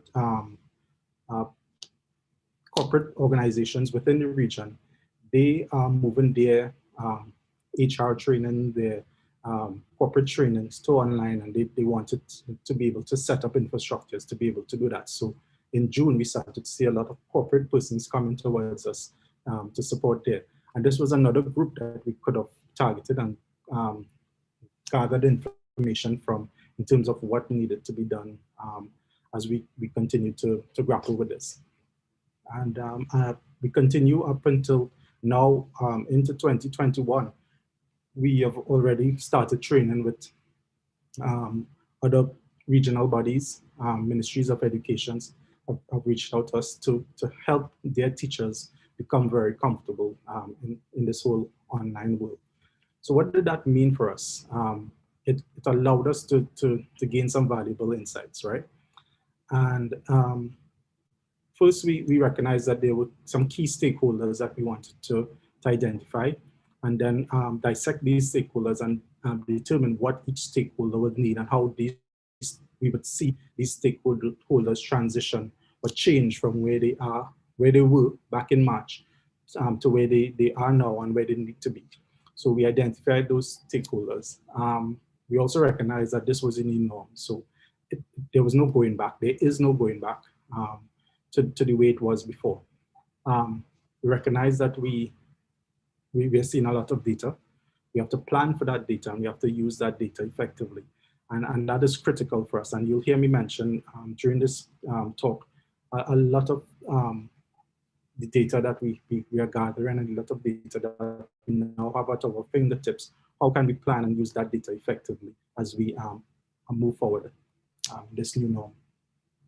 Also, we recognize that our teachers had to adapt new teaching methods, and it became clear to us that teachers are very, very innovative, resourceful, and very, very easy group to work with, in that teachers have been responding to many different challenges over the years. And this came from conversations that we've been having, because at the Open Campus, we all normally operate or interact with lecturers, tutors, but teachers who are teaching in rural areas and in with many different challenges, many different hurdles, having to jump these hurdles every day. We recognize that our teachers across the region, in this Caribbean region, very, very resourceful. So when we talk about adapt new teaching methods, we found that our teachers, this was easier than we thought it would have been for our regional teachers. And one main thing we also found out is that no longer are we operating in that school hour type operation. Yeah, so we had to actually now consider building 24/7 operations where students can learn anywhere, anytime. And that is one big thing that we are still grappling with in the region. So I'll talk about those as we go through this talk. All right. And at the end of it, I hope that we could have some questions, some discussions around some of these things that I would have raised here. All right, so initially, stakeholders. So when I initially came up with this this pie chart, I identified 5 stakeholders, 5 main stakeholders: our students, our teachers, the parents, and the home, because that group has now come into, they've always been there. They've always been that group that supported us, but now it's key that they are a part of our entire operations, and we are aware of that, and they are aware of that, and we know that that communication line is open. Our educational institutes, governments, and very recently, after a recent training, I was made aware that we could now consider the private sector as one of these key stakeholders. Initially, I didn't think about the private sector, but I don't know if last week, Monday, some of you all may have been affected by the break in the internet in the Eastern Caribbean. Many countries were affected by that. And we recognize that our private sector, telecom companies, or ISPs, they're critical in this whole conversation on how do we move forward. And even on Monday, when I don't know how many of you are aware that Google went down on Monday morning for a couple hours. It was a worldwide shutdown for many of their services. And that affected many persons with their teaching and learning, because the Google Classroom, the Google Meet, all those things were affected. Even YouTube videos, they were affected by this. So we have to now keep our private sector close to us, make sure that we open those conversation channels. So that's why it's added here as new, as one of those new stakeholders that I identified recently. So in this talk, I'll really try to focus on the students and the teachers. I'll touch on the government, the home educational institutes, and the private sector as well, but the main meat of the talk will be focused around our students and faculty, and see how those two groups would have changed and how they are changing. All right. So let's touch on our students. So after 2020, we expect, and what we are seeing is students are now adopting a consumer mindset. What does that mean? It means they are now doing quizzes online. They are now doing assignments online, and some of these systems that they are working with are able to give them feedback quickly, immediately in some cases. So they're becoming comfortable with that sort of arrangement. It is critical for us as teachers to recognize that our students are becoming comfortable and they're expecting a lot of quick feedback, a lot of, and we were seeing it. We were seeing it because the mobiles were coming into the classrooms. We were seeing technology coming into the classroom, but with this wave of change, we have seen it shift very, very rapidly towards students wanting information, wanting things to happen very quickly. So I call it the consumer mindset. And if we consider, what does that mean? We look at a typical consumer, the consumer is always right, and those kind of things. That is what our students are starting to become aware of. And we have to know that and understand that and plan for that. They are demanding engaging experiences, because now operating in an online world, they are seeing that they could no longer, just submit a Word document for grading. They could also submit a Word document and a video. They can submit an audio file as a piece of material for grading. So they are demanding, they're producing these types of engaging content, and so they will start demanding from us as teachers content like this. And we have to be very aware of that. We have to be willing to extend ourselves to create such content and to create such experiences for our students. Results oriented, meaning that they want to, in the university infrastructure, and we've seen it across the world at this point as well. In the university infrastructure, we're seeing students not wanting to have to do a full degree anymore. Sit in a classroom for 3 years. We've seen a lot of micro skilling being required. So persons want to do short courses, gain skills, and then go back into the job market fairly quickly. And that is because of the pandemic. It was something happening, but the pandemic has pushed it again for us to now have to grapple with.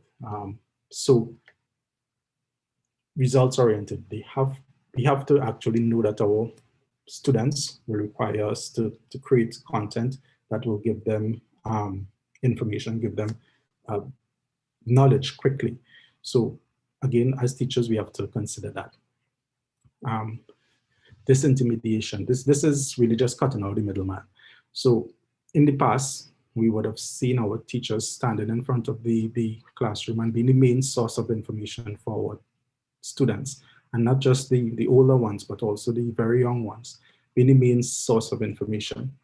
Students are now recognizing that they don't have to wait on their teacher to pass on information. If they know the topic, if they have the course outline, they have the course guide, they can actually go online, they can start to do their own research. So they're now cutting out that middleman to the teachers. And we have to be aware of that. We have to use that information wisely and know that it's a growth, and we can use this in a positive way, right? Interacting with virtual studios. And in our region, especially at the university level, we are seeing a lot of virtual AI stuff starting to happen, where persons are, instead of having to go to a room to set up an event, you can now build that online and have somebody set up an event fully online.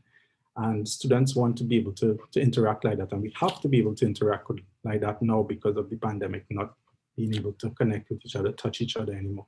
We have to start considering how can we build these virtual studios, and how can we start having our students interacting in these virtual studios.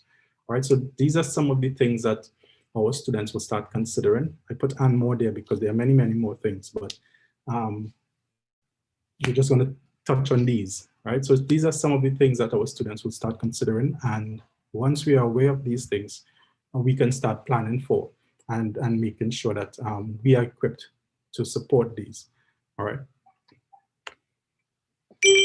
Oops. All right. So let's shift gears a little bit and talk about teachers, us. What are we expected? What are people expecting from us? Immediately, everybody expected teachers to become teaching and learning experts with regard to technology online. That was one of the biggest outcries that I heard from teachers as they were going through our training sessions. How can we become experts in technology, teaching and learning technology? We didn't require this in the past. It was really just sometimes a PowerPoint presentation, sometimes using a whiteboard. We didn't require these skills anymore.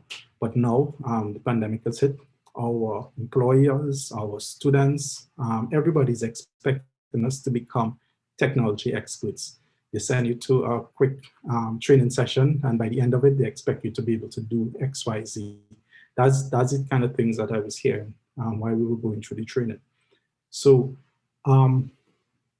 it's true. We have to become teaching and learning technology experts. We have to become very comfortable with technology. We have to become aware that technology changes rapidly, and we have to put ourselves in a position to be able to consume, to take in, to actually sift out what we can use, what we can't use. So those are the things that we have to start building. Those are the skills that we have to start fostering throughout the region in our teachers. You don't have to know every technology, but you have to start being aware of technology and being open to learn new things, as well as being able to sift out what you can use and what you can't use. All right.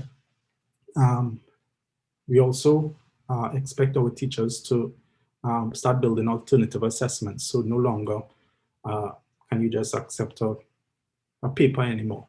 You have to start thinking about other ways to assess the content that you would have delivered.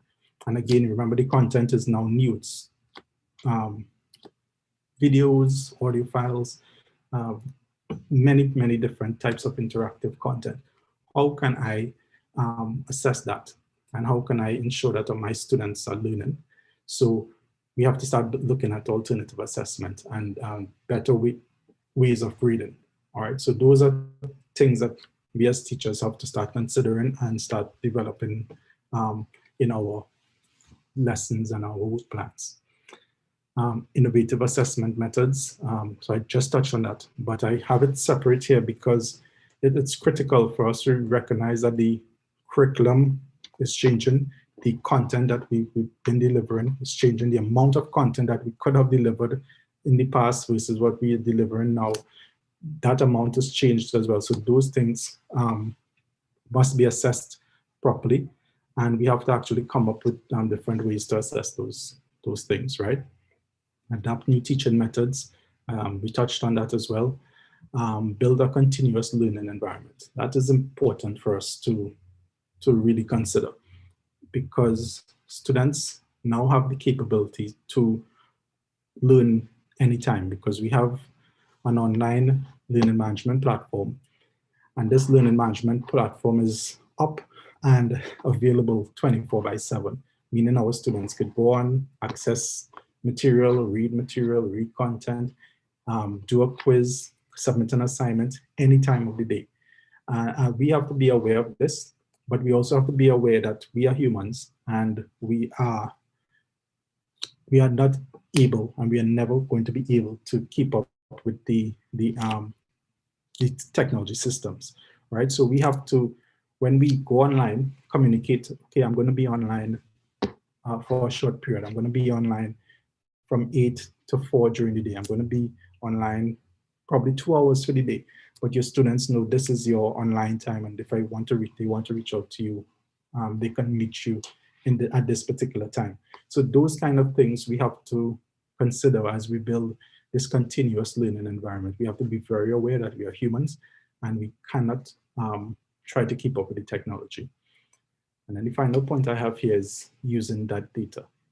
So we're using systems, we have logs, we have analytical data coming to us constantly now. We know what time our students logged in, what time of the day most of our students logged in, because our system logs are giving us that.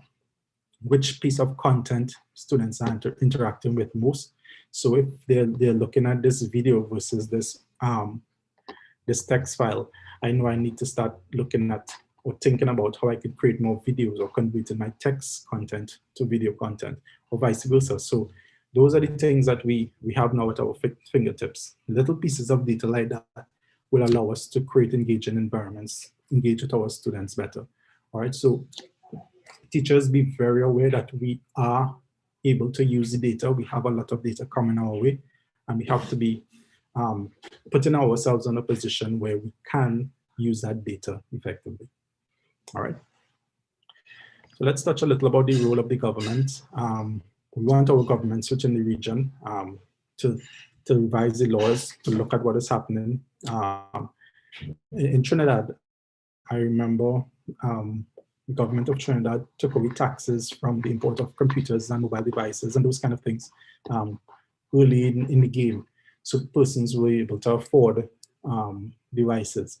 So those are the kind of things we want to see our governments doing, looking at what is happening, looking and understanding our local circumstance, and putting laws and legislation in place to be able to support us to move as we go in this online teaching and learning direction.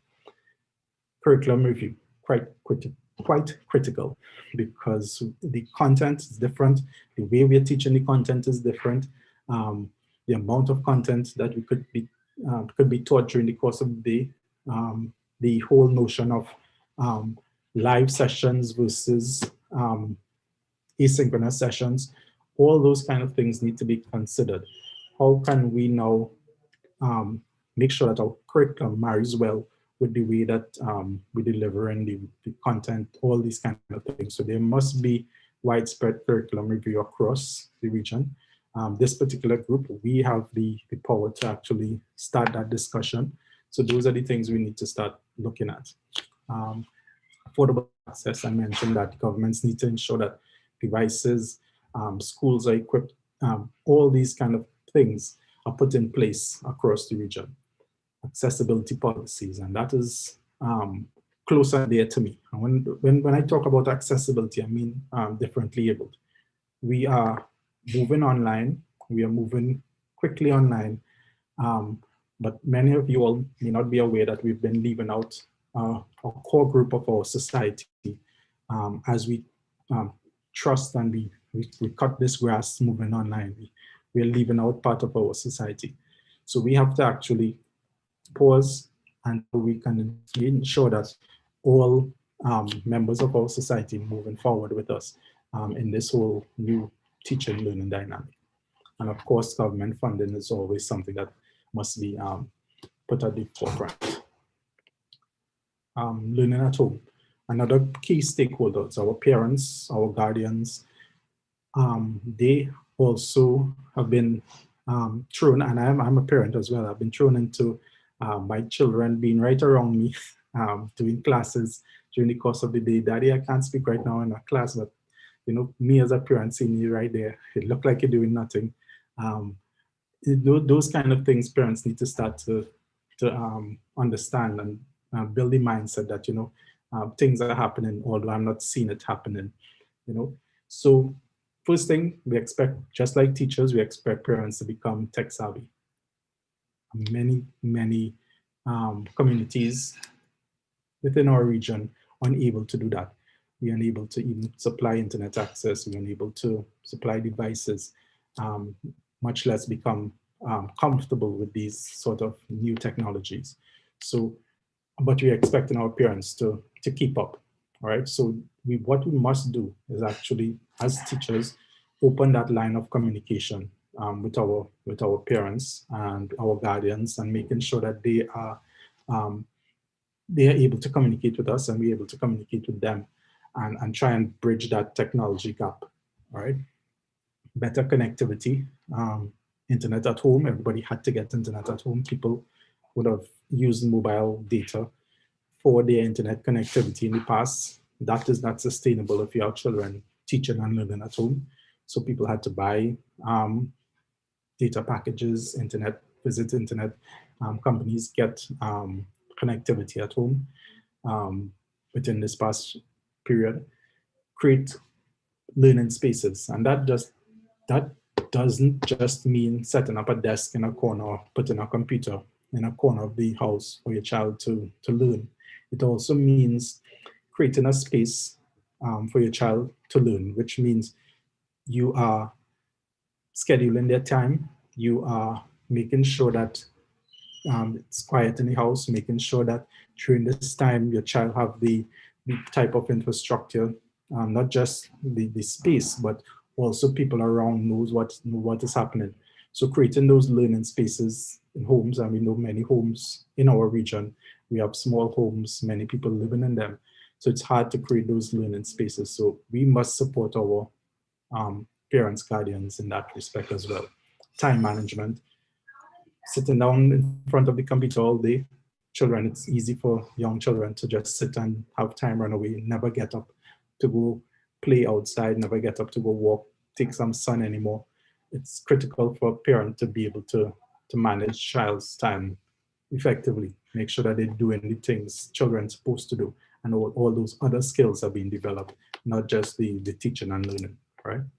And monitoring the mental health, right? I don't have to go too deep into that because we're seeing that some persons are finding it difficult to cope with being home for this long period of time, just sitting in front of a computer, not interacting with your friends. Parents have to manage that as well with their kids. All right. Teach and learning institutes, these are some of the things that we need to be aware of, and this is the schools, the universities, choosing the right technology. We can't choose everything.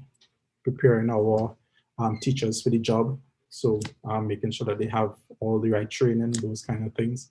Intentional data-driven decision making. So we having data coming to us, we have data, we have to start planning this for the use of this data, making sure that we are taking this information and then making better decisions as educational institutes. What time are students coming online, what content they're interacting with, even how many students are submitting. And if we see John not submitting assignments regularly, we know we could now intervene and find out why is John not submitting assignments regularly, but we're seeing him come into class. Is it that he's coming to class or he's just logging in?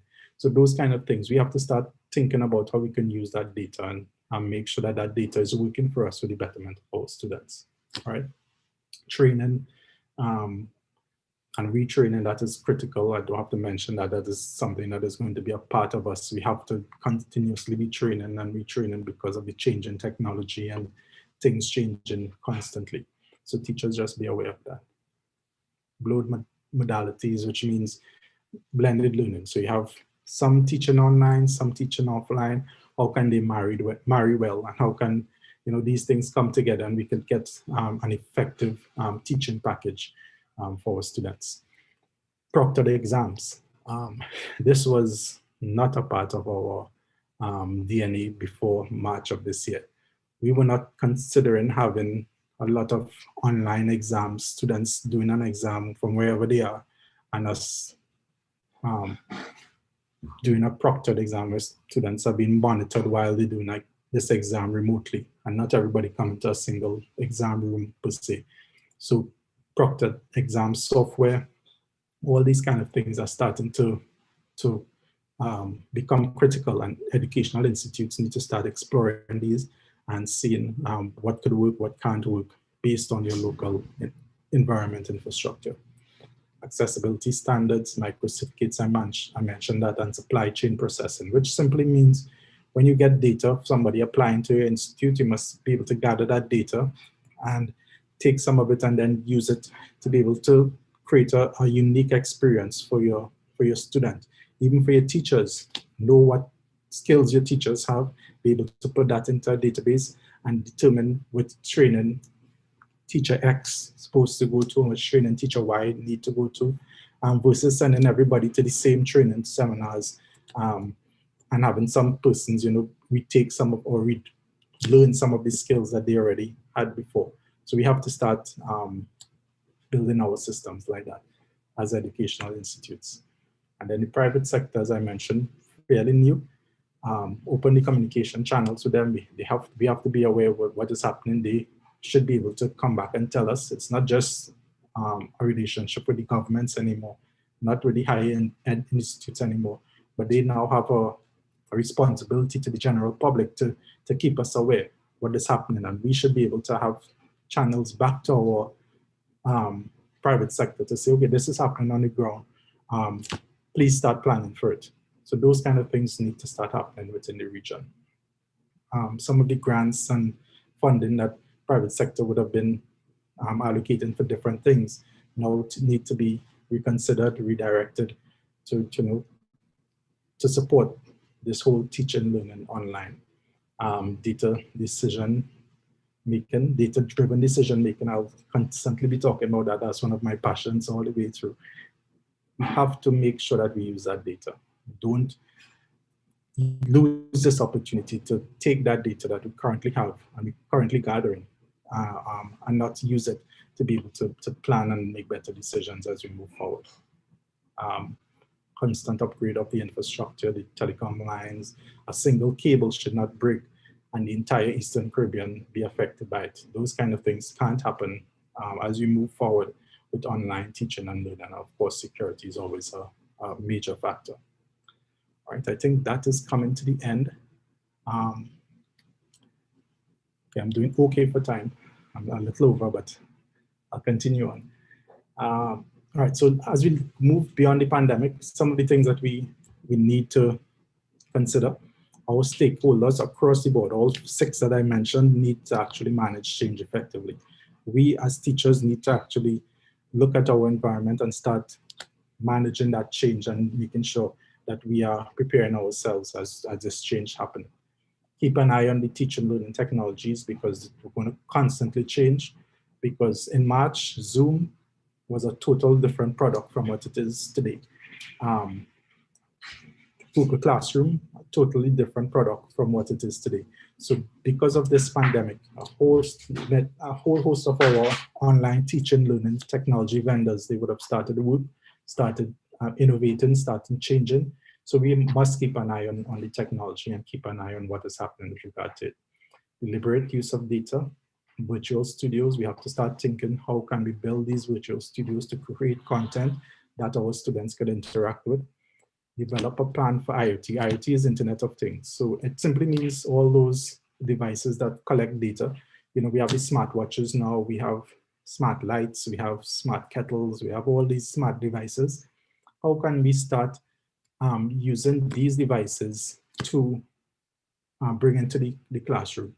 So we must start looking at these different Internet of Things, all these things that collect data, all these things that interact with users.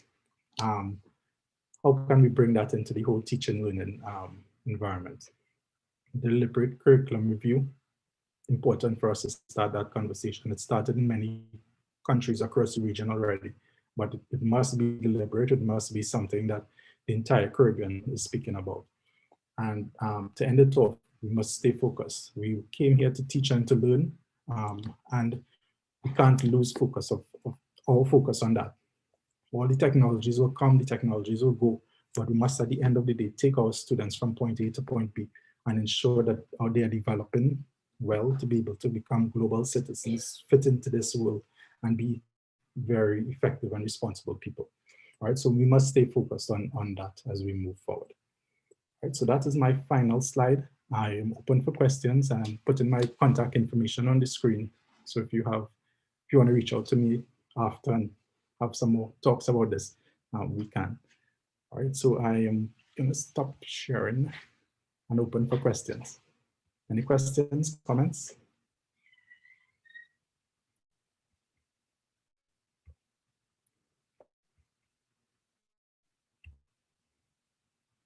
All right, so look at my video.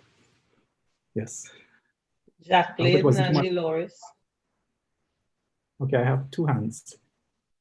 I'm looking at the attendee list. Yes, go ahead. Jacqueline, Dolores. Jacqueline, please.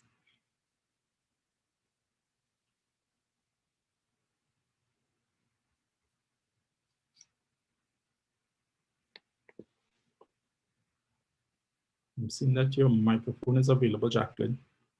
Try turn it on.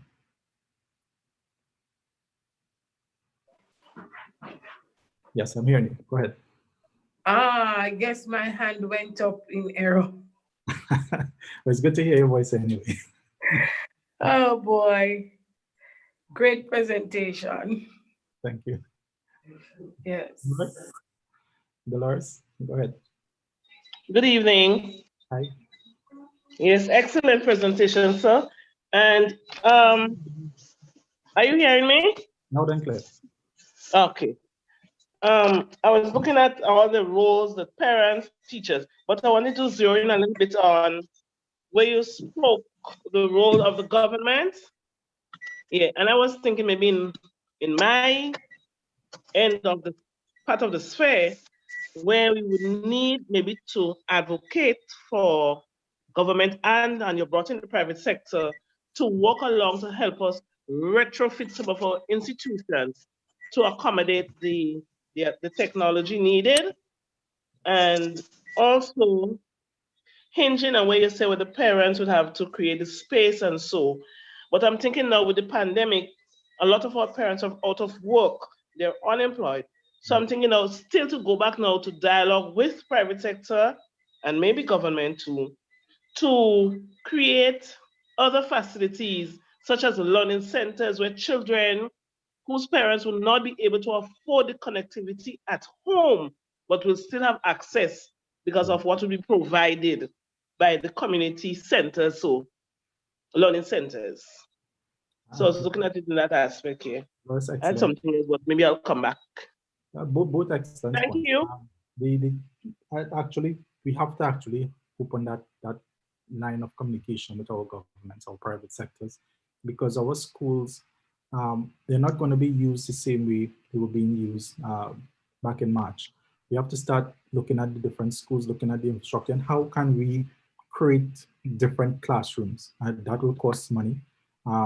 You mentioned parents being out of work. That is very, very real in our environment right now. Parents would have been out of work since March, and we're now asking them to get new devices, get internet, get XYZ to make sure that your child could operate online. And there's no support for that, coming from anywhere. So we have to really start considering, even being advocates to make sure that all our communities are served and served well. So very, very excellent points, Dolores.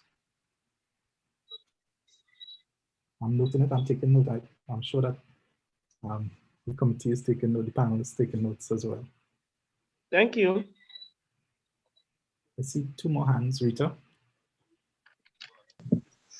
Hi, good evening. Yes, I too enjoyed your presentation, and I liked your focus on all the different stakeholders, and I wanted to consider a little bit more the role of the learning institution in the sense of the teacher training institution. And the previous speaker just used the word retrofitted, because now a lot that used to happen in learning institutions has got to change to reflect the way how teaching and learning has changed.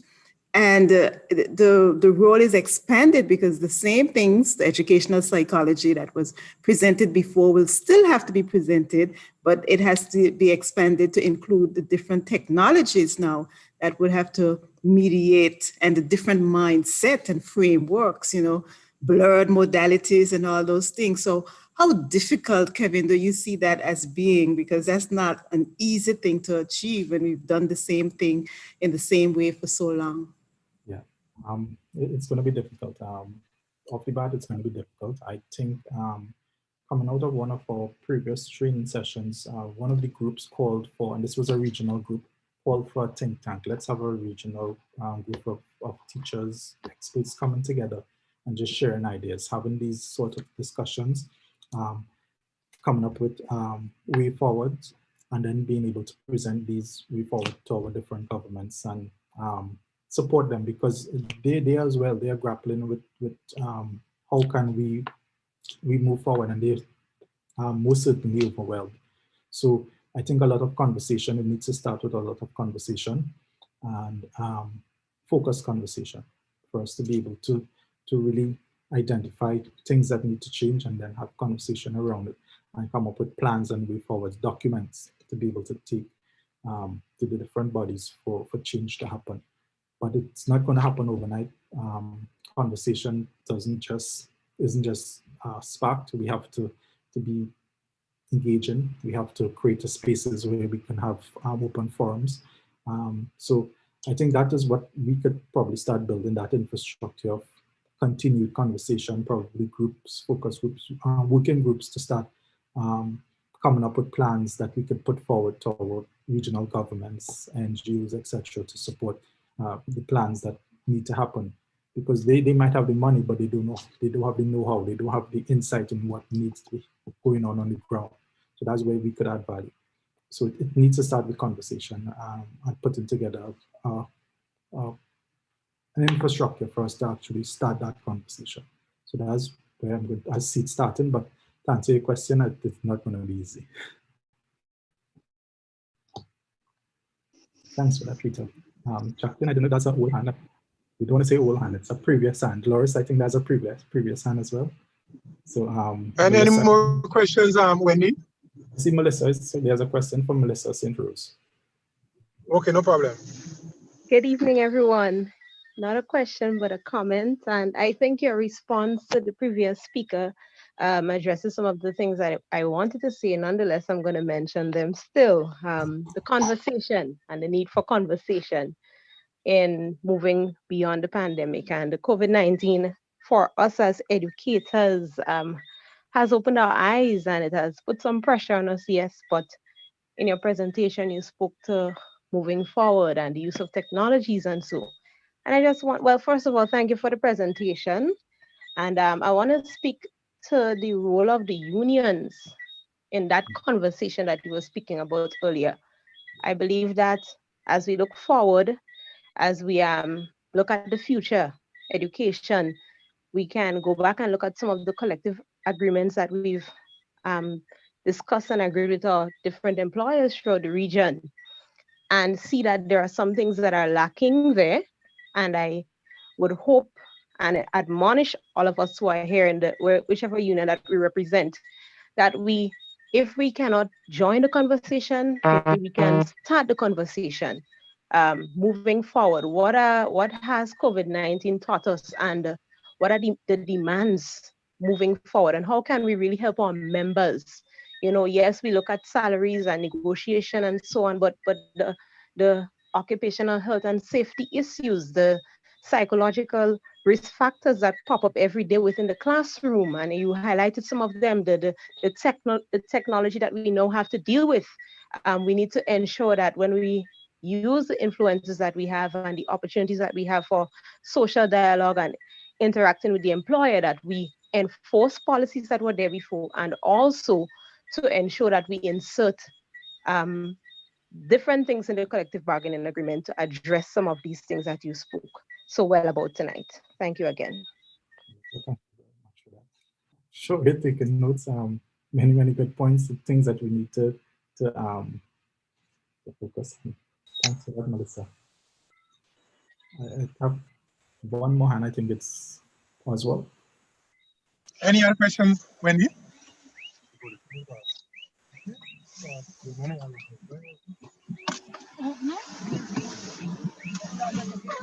Oswald, we're hearing you. Yes, thank you very much for your presentation. I quite appreciate the points that you have made. From our level at the Teachers Union in St. Vincent and the Grenadines, a lot of the recommendations that you would have pointed out, we would have done so. But one of our biggest challenges has to do with the lack of a clear policy as it relates to teaching and e-learning. Okay. Another big problem has to do with internet accessibility in our educational institutions. And also, I'm happy that you made a point about teachers actually scheduling when they should know that their students are online, because we have had cases where teachers would have made an effort to do so. But with the lack of an understanding from the level of the parents, some parents would feel that they could just send questions or comments to teachers at any time. But the teacher also has his or her personal time to deal with, especially, you have other children to deal with, your own children also online. Yes. So I'm very happy for the presentation. I've learned quite a lot from you. and I am very thankful.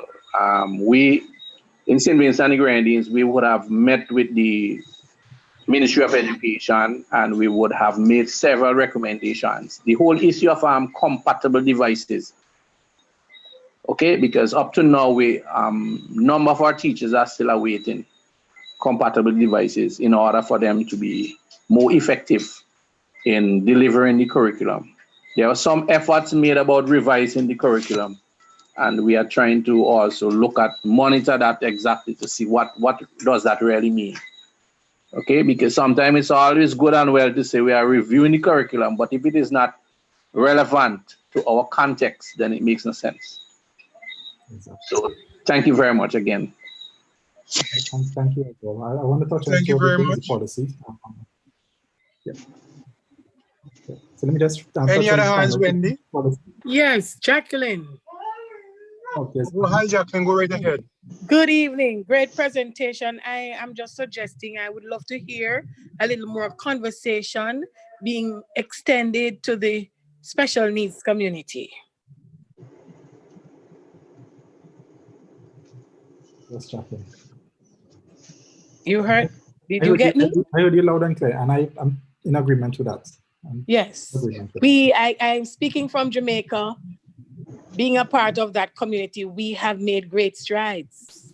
And this pandemic can zero rate everything we have done. And so I would want to hear a little more conversation in how we can be given the requisite tools with which to continue to help these wonderful children.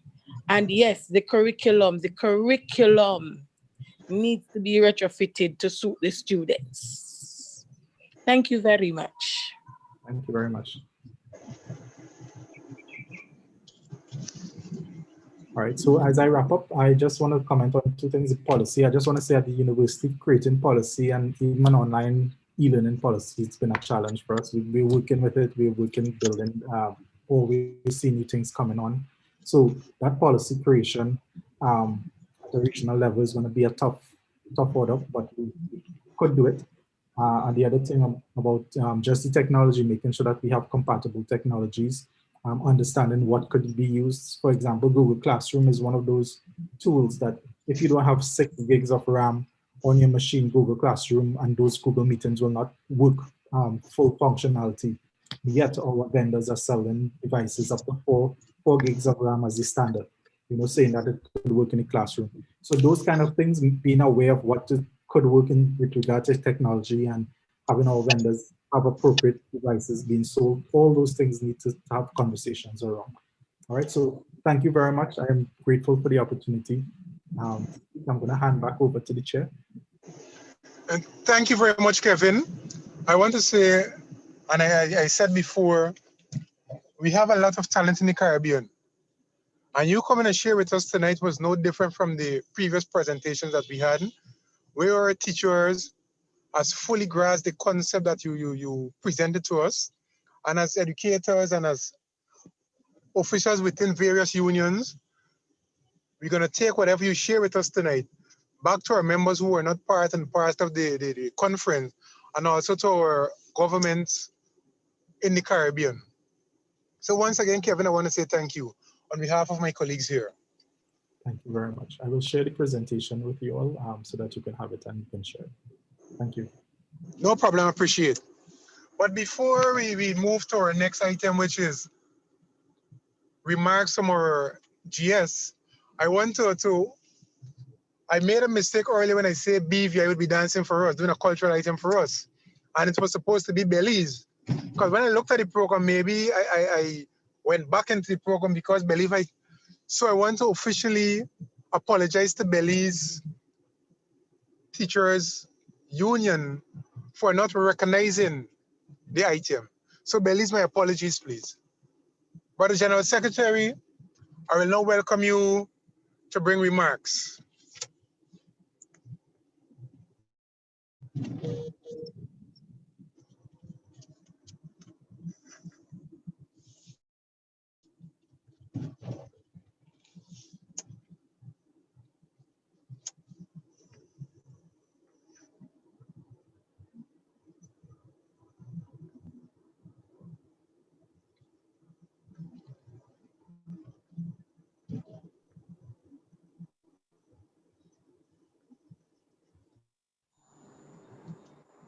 And Brother GS?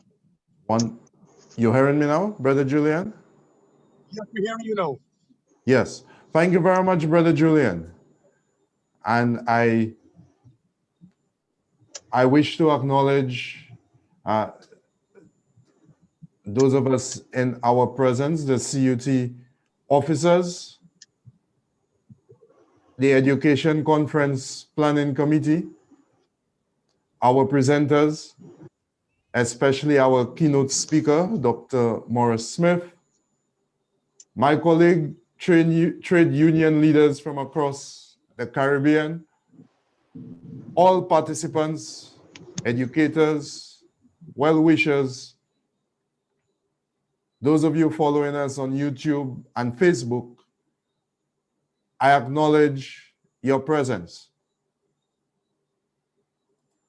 The Caribbean Union of Teachers today will complete its second day of this education conference, reflecting on the theme, reimagining Caribbean education,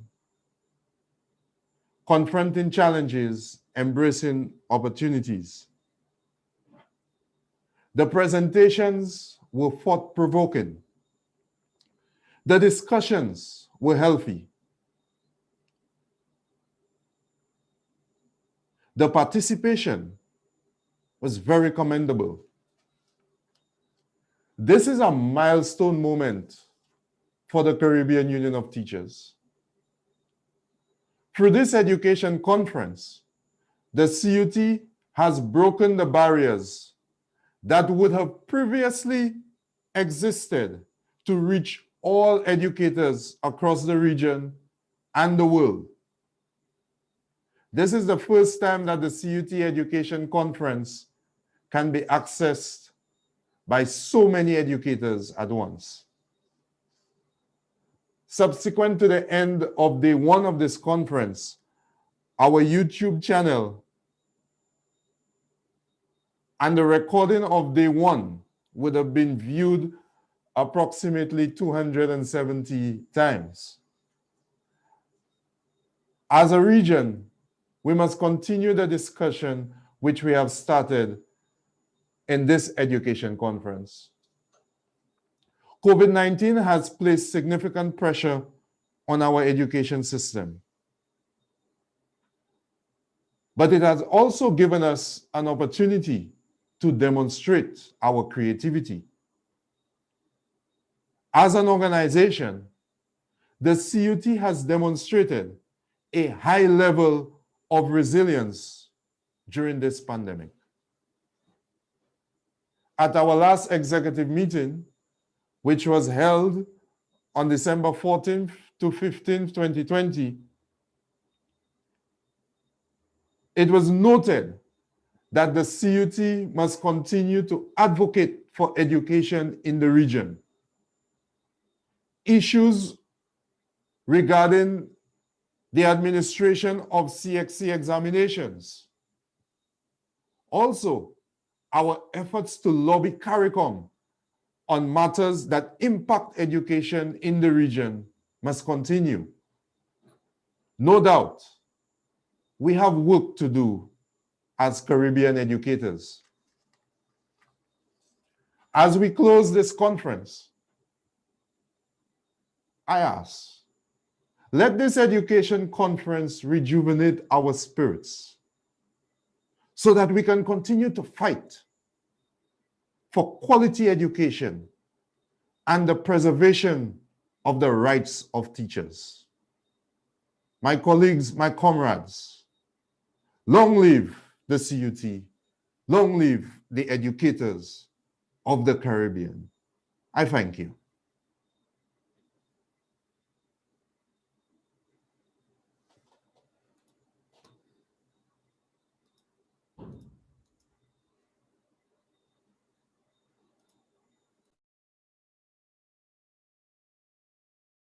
Things must come to an end. But before we actually come to an end, at this time we'd like to ask two of our participants from the conference to share with us their reflection and thoughts. Sister Wendy, is there two direct points you identify or any two? It's an open forum for any two people.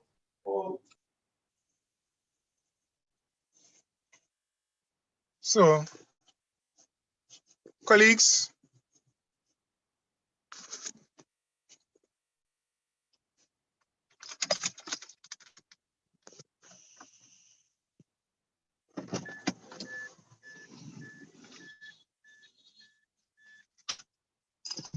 Okay, Frederick, go ahead.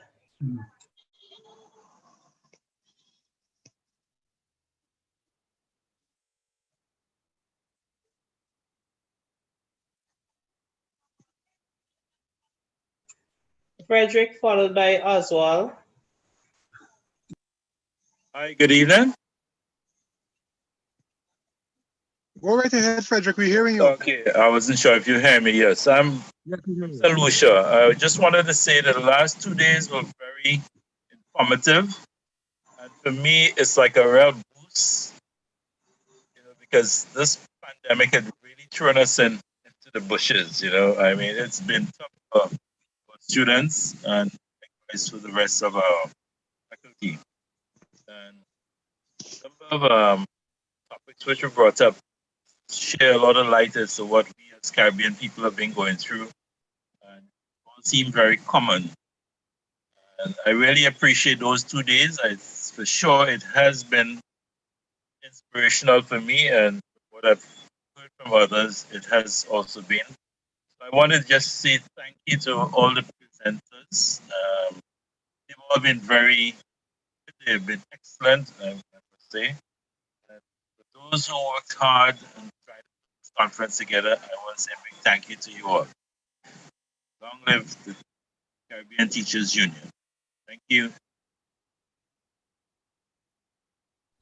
Thank you very much, Frederick. I think our next time was up there, Wendy. Yes, Oswald. Yeah, thank you, Sister Wendy. This conference has been a very excellent one.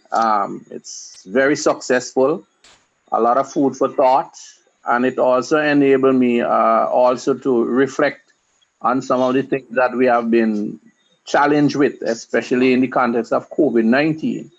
And I was very happy that the presentations were directly related to many of the issues, and I'm better prepared now, more empowered to continue to rally with our members in forging even greater robust programming in order to dialogue with the relevant authorities to ensure that we sustain quality education, and at the same time, as a trade union, that we continue to demonstrate that resilience that is necessary at this time in order to forge stronger unions and better industrial relations. I'm very happy for all the presentation. I want to commend again Sister Wendy Bino and all the members of the planning committee for hosting a very successful conference.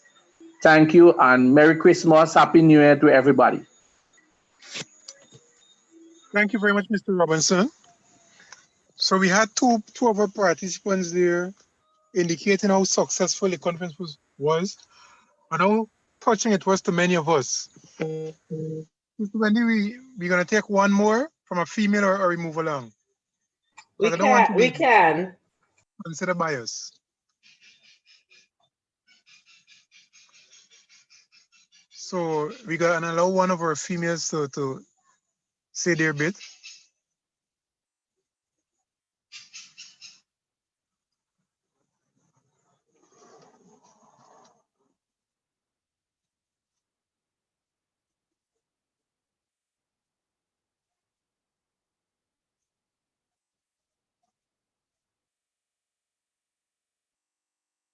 Anybody home?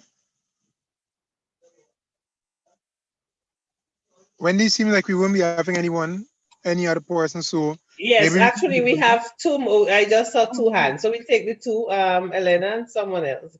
No problem. Yeah, go ahead, Elena. Thank you, Sister Wendy. Wendy, it seems like we won't be having any other person, so. Yes, actually we have two more. I just saw two hands. So we take the two, Elena and someone else. No problem. Yeah. Okay. Go ahead, Elena. All right. Are you hearing me? Thank you, Sister Wendy. Wendy, it seems like we won't be having anyone. Wendy, Yeah. some difficulties, some technical problems here. Hold on. That's we have been a recording feeding back into. So can we start again, Elena? Sure. Thank you, Sister Wendy. Are you hearing me? We are. Okay, thank you. All right. So I think we had some very enlightening topics for over the 2 days, and I really enjoyed the presentation by Dr. Smith. I believe that presentation really touched to the heart of who we are as teachers and our roles and what it is that we should be doing in our profession as teachers, and how we should be making a difference, how we should be impacting those children who come to us on a daily basis. I also think that the last presentation was also on point as well. One of the things that, and I know time is a factor, but I think the interaction that we could have had maybe on the chat, posing other questions or putting comments or seeking clarifications would have helped, except it would have lengthened our days. But overall, job well done, Sister Wendy and your team. I want to thank you. And I am hoping that as we continue as CUT, that we will see that this is a new mode that we can use, and that we will make more use of technology, more use of virtual trainings to ensure that we do our jobs, or we carry out our roles as CUT, and we offer more training to our unions across the region. So all the best again, and thank you for doing your part to ensure that our people were able to be with and to share with you and to learn as teachers of the Caribbean. On behalf of BNTU, let me wish everybody compliments of the season and all the best for 2021. Thank you. Thank you very Elena. much, Sister Elena. And I think, Elena, we owe you an apology, you and your unit, for naming you incorrectly in your cultural presentation. Please accept our humblest apologies. It was not intentional. We have another speaker, Anissa.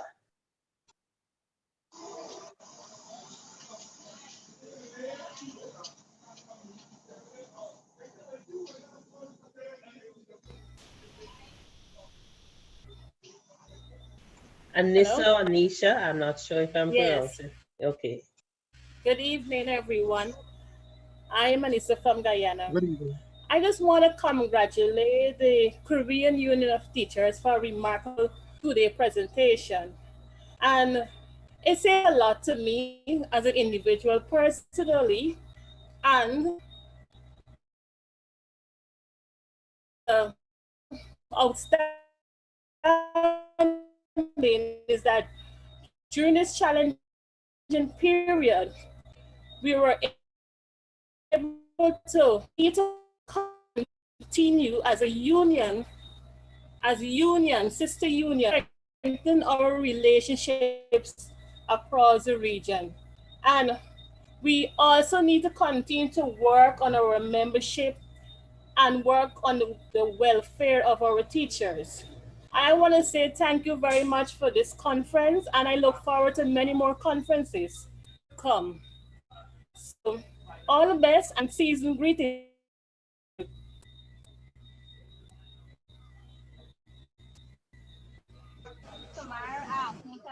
Thank you very much. Sister Wendy, as we move along. So I think we can, we have one announcement. Could Indra take the mic and make that announcement before we move to the vote of thanks? No, wait, Sister Wendy, we have cultural item by Barbara's Secondary Teachers Union. Okay, so we'll take the announcement, then the cultural presentation, and then the vote of thanks. Yes, no problem. Yeah. Thanks.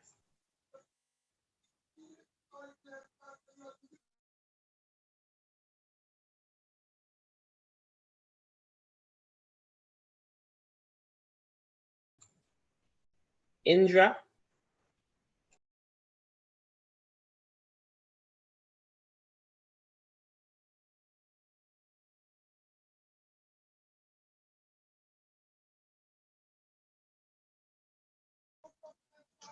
Sister Wendy?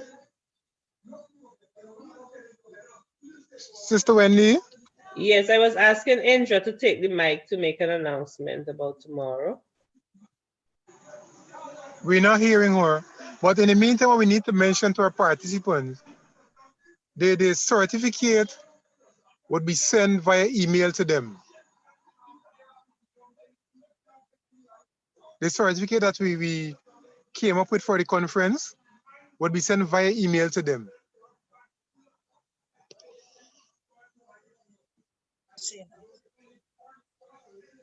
Sister Indra? Yes, I'm here now. I'm sorry, my apologies. Okay. Good evening, everyone.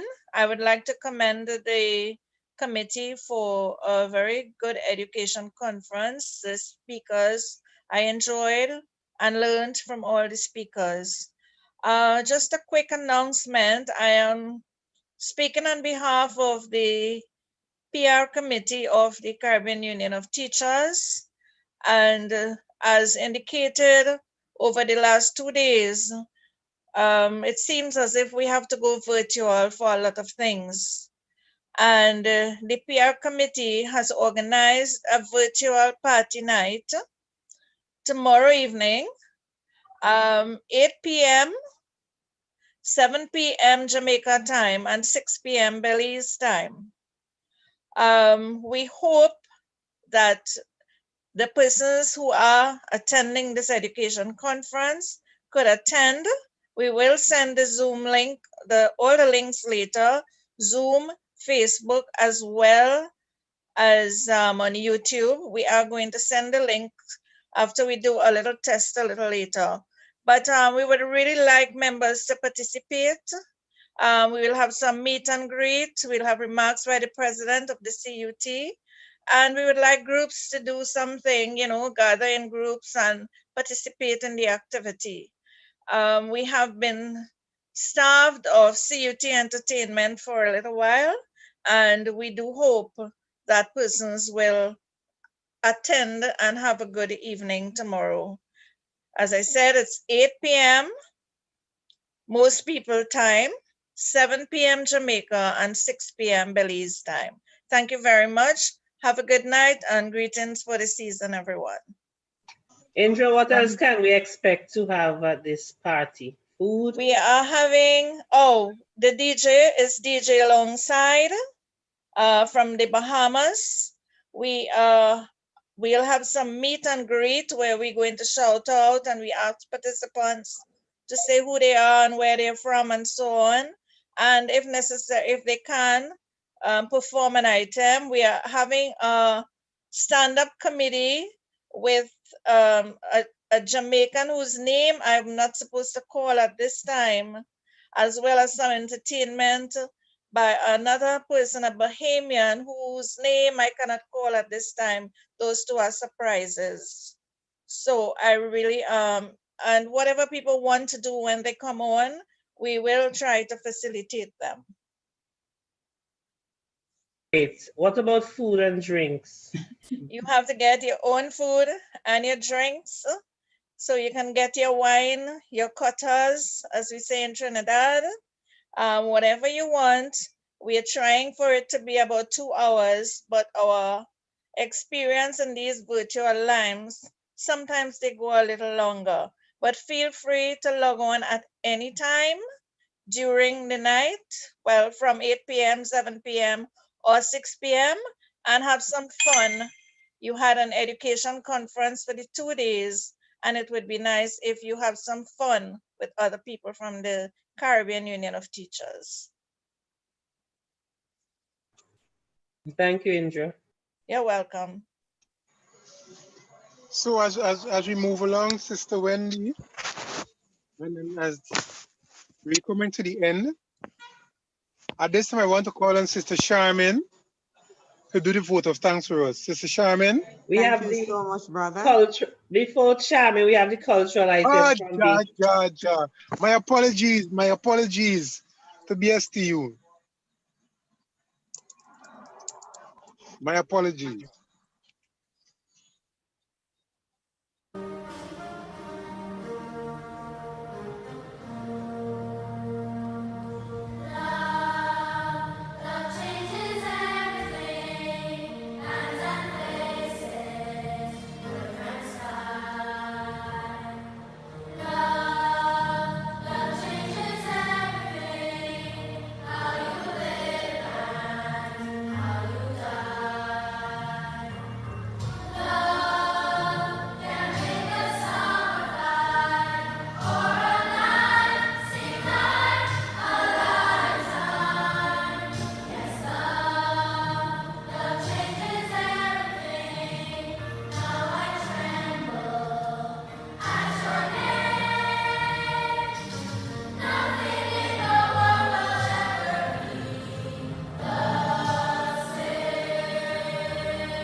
Thank you very much, BSTU. Very fitting for a closing exercise. So, Sister Charmin. Thanks, Brother Julian. Exactly my sentiments. Brothers and sisters from the Caribbean Union of Teachers, spread across the entire Caribbean region, all good things must come to an end, as we would love to say.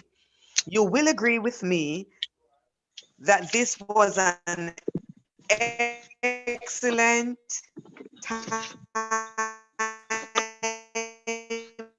timely, and relevant conference. Heartiest congratulations to the Caribbean Union of Teachers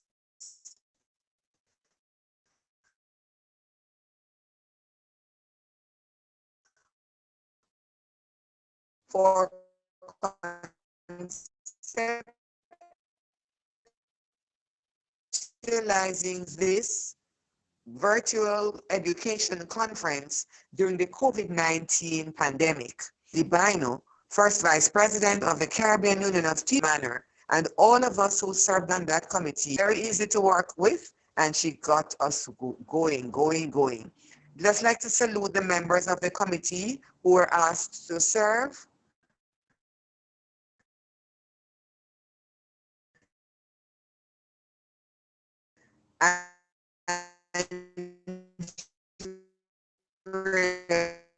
Puckering, Chantel Peter, Julian Cambridge, Kenny James, Philbert John, and yours truly. Colleagues, the past 2 days have been wonderful.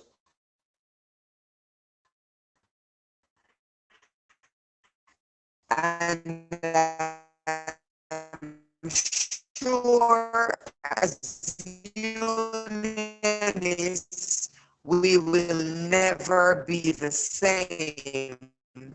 The topics were relevant, as was said before.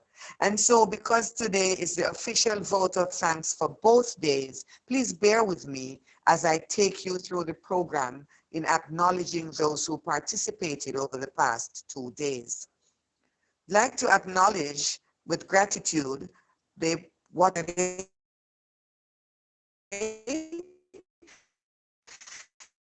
is Garth Anderson. Green Peer, Minister of Education, is Nadine Malloy, a member who also brought greet. We thank the Guyana Teachers Union for the cultural item. Ms. Wendy Bino, First Vice President of the CUT and Chair of the Education Conference Planning Committee, for sharing the objectives of the conference. We thank the Anguilla Teachers Union and the St. Kenny, Brother Kenny James came in. Kenny had some Andre Henry, and excellent. We did also the panel discussions across the Caribbean, the Teachers Association, PU, Barbados, the Cultural Montserrat Union of, and also from the St. Vincent and the Grenadines. Presentation number 2, Giselle Miller, with gratitude. And now today, day 2, another excellent day.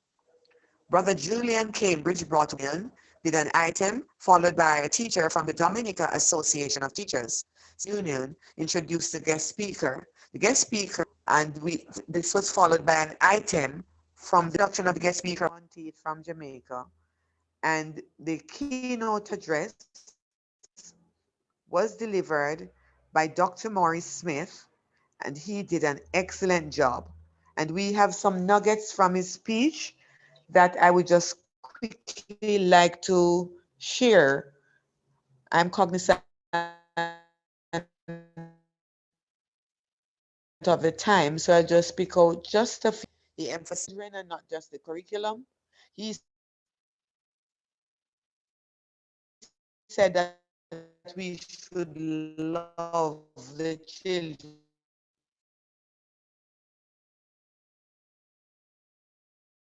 that we teach. He encouraged us to confront as we become reflective practice. He reminded us that the best is yet to come, and what are the values that we are espousing, and the importance of having a philosophy, each a philosophy of his own, a philosophy of education, can become our best selves. Those are just a few nuggets from a very comprehensive speech, and I'm sure Dr. Smith will share his presentation with us for us to sit and reflect and introspect. We also had Ms. Bino introducing Kevin Ramsubag, which was also an excellent presentation, very timely about online learning and sharing of some of his own experiences. And I look forward to having another look at that presentation that can teach us so much. As you were told before, the certificates will be sent to us. Of course, Brother Don Howell, the General Secretary of the Caribbean Union of Teachers, he gave the closing remarks, and at least 4 participants. We had what I would consider, and I did agree with Julian, that the closing item from the Barbados Secondary Teachers Union was fitting to bring the curtains down. How would we have been here and if we did not have the help of RB Technology and Financial Services, who handle the technical side of things?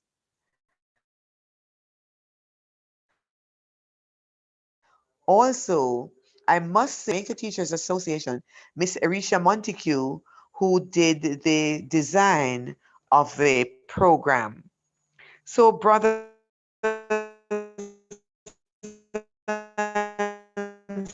sisters, one and all, you did hear from Indra, who told us about, we're not a part of Lime.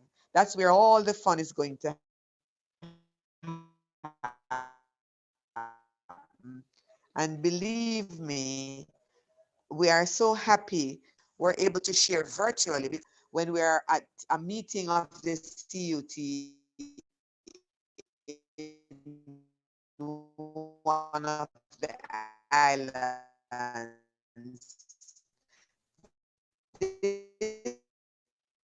This time, right across the islands, many sisters and brothers have been able to join, and we are happy for that. And as was said before, we need to embrace the new opportunities that the COVID-19 pandemic has brought to us.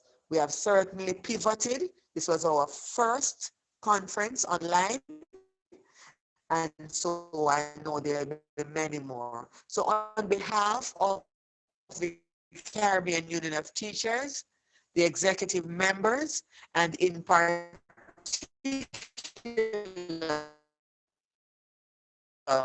the planning committees, have a blessed and holy Christmas. That 2021 is going to have a merry new year. Thank you very much. Over to you now, Sister Wendy, if you want. And thank you for thanking everyone. And I really want to say special thanks, and I hope we can applaud the tech team. I think they really did a fantastic job in ensuring that everything ran as smoothly as possible. Darcel and company from RB Technology and Financial Services, you were fantastic, and it was a pleasure working with you. Thanks again, everyone, for coming. Have a great season. Keep safe. Have a good time. Self-care is important. Take some time to rejuvenate before the beginning of the next term. Do you a little more, and don't feel guilty about doing it. So have a great one, everyone. Good night. Good night, Sister Wendy.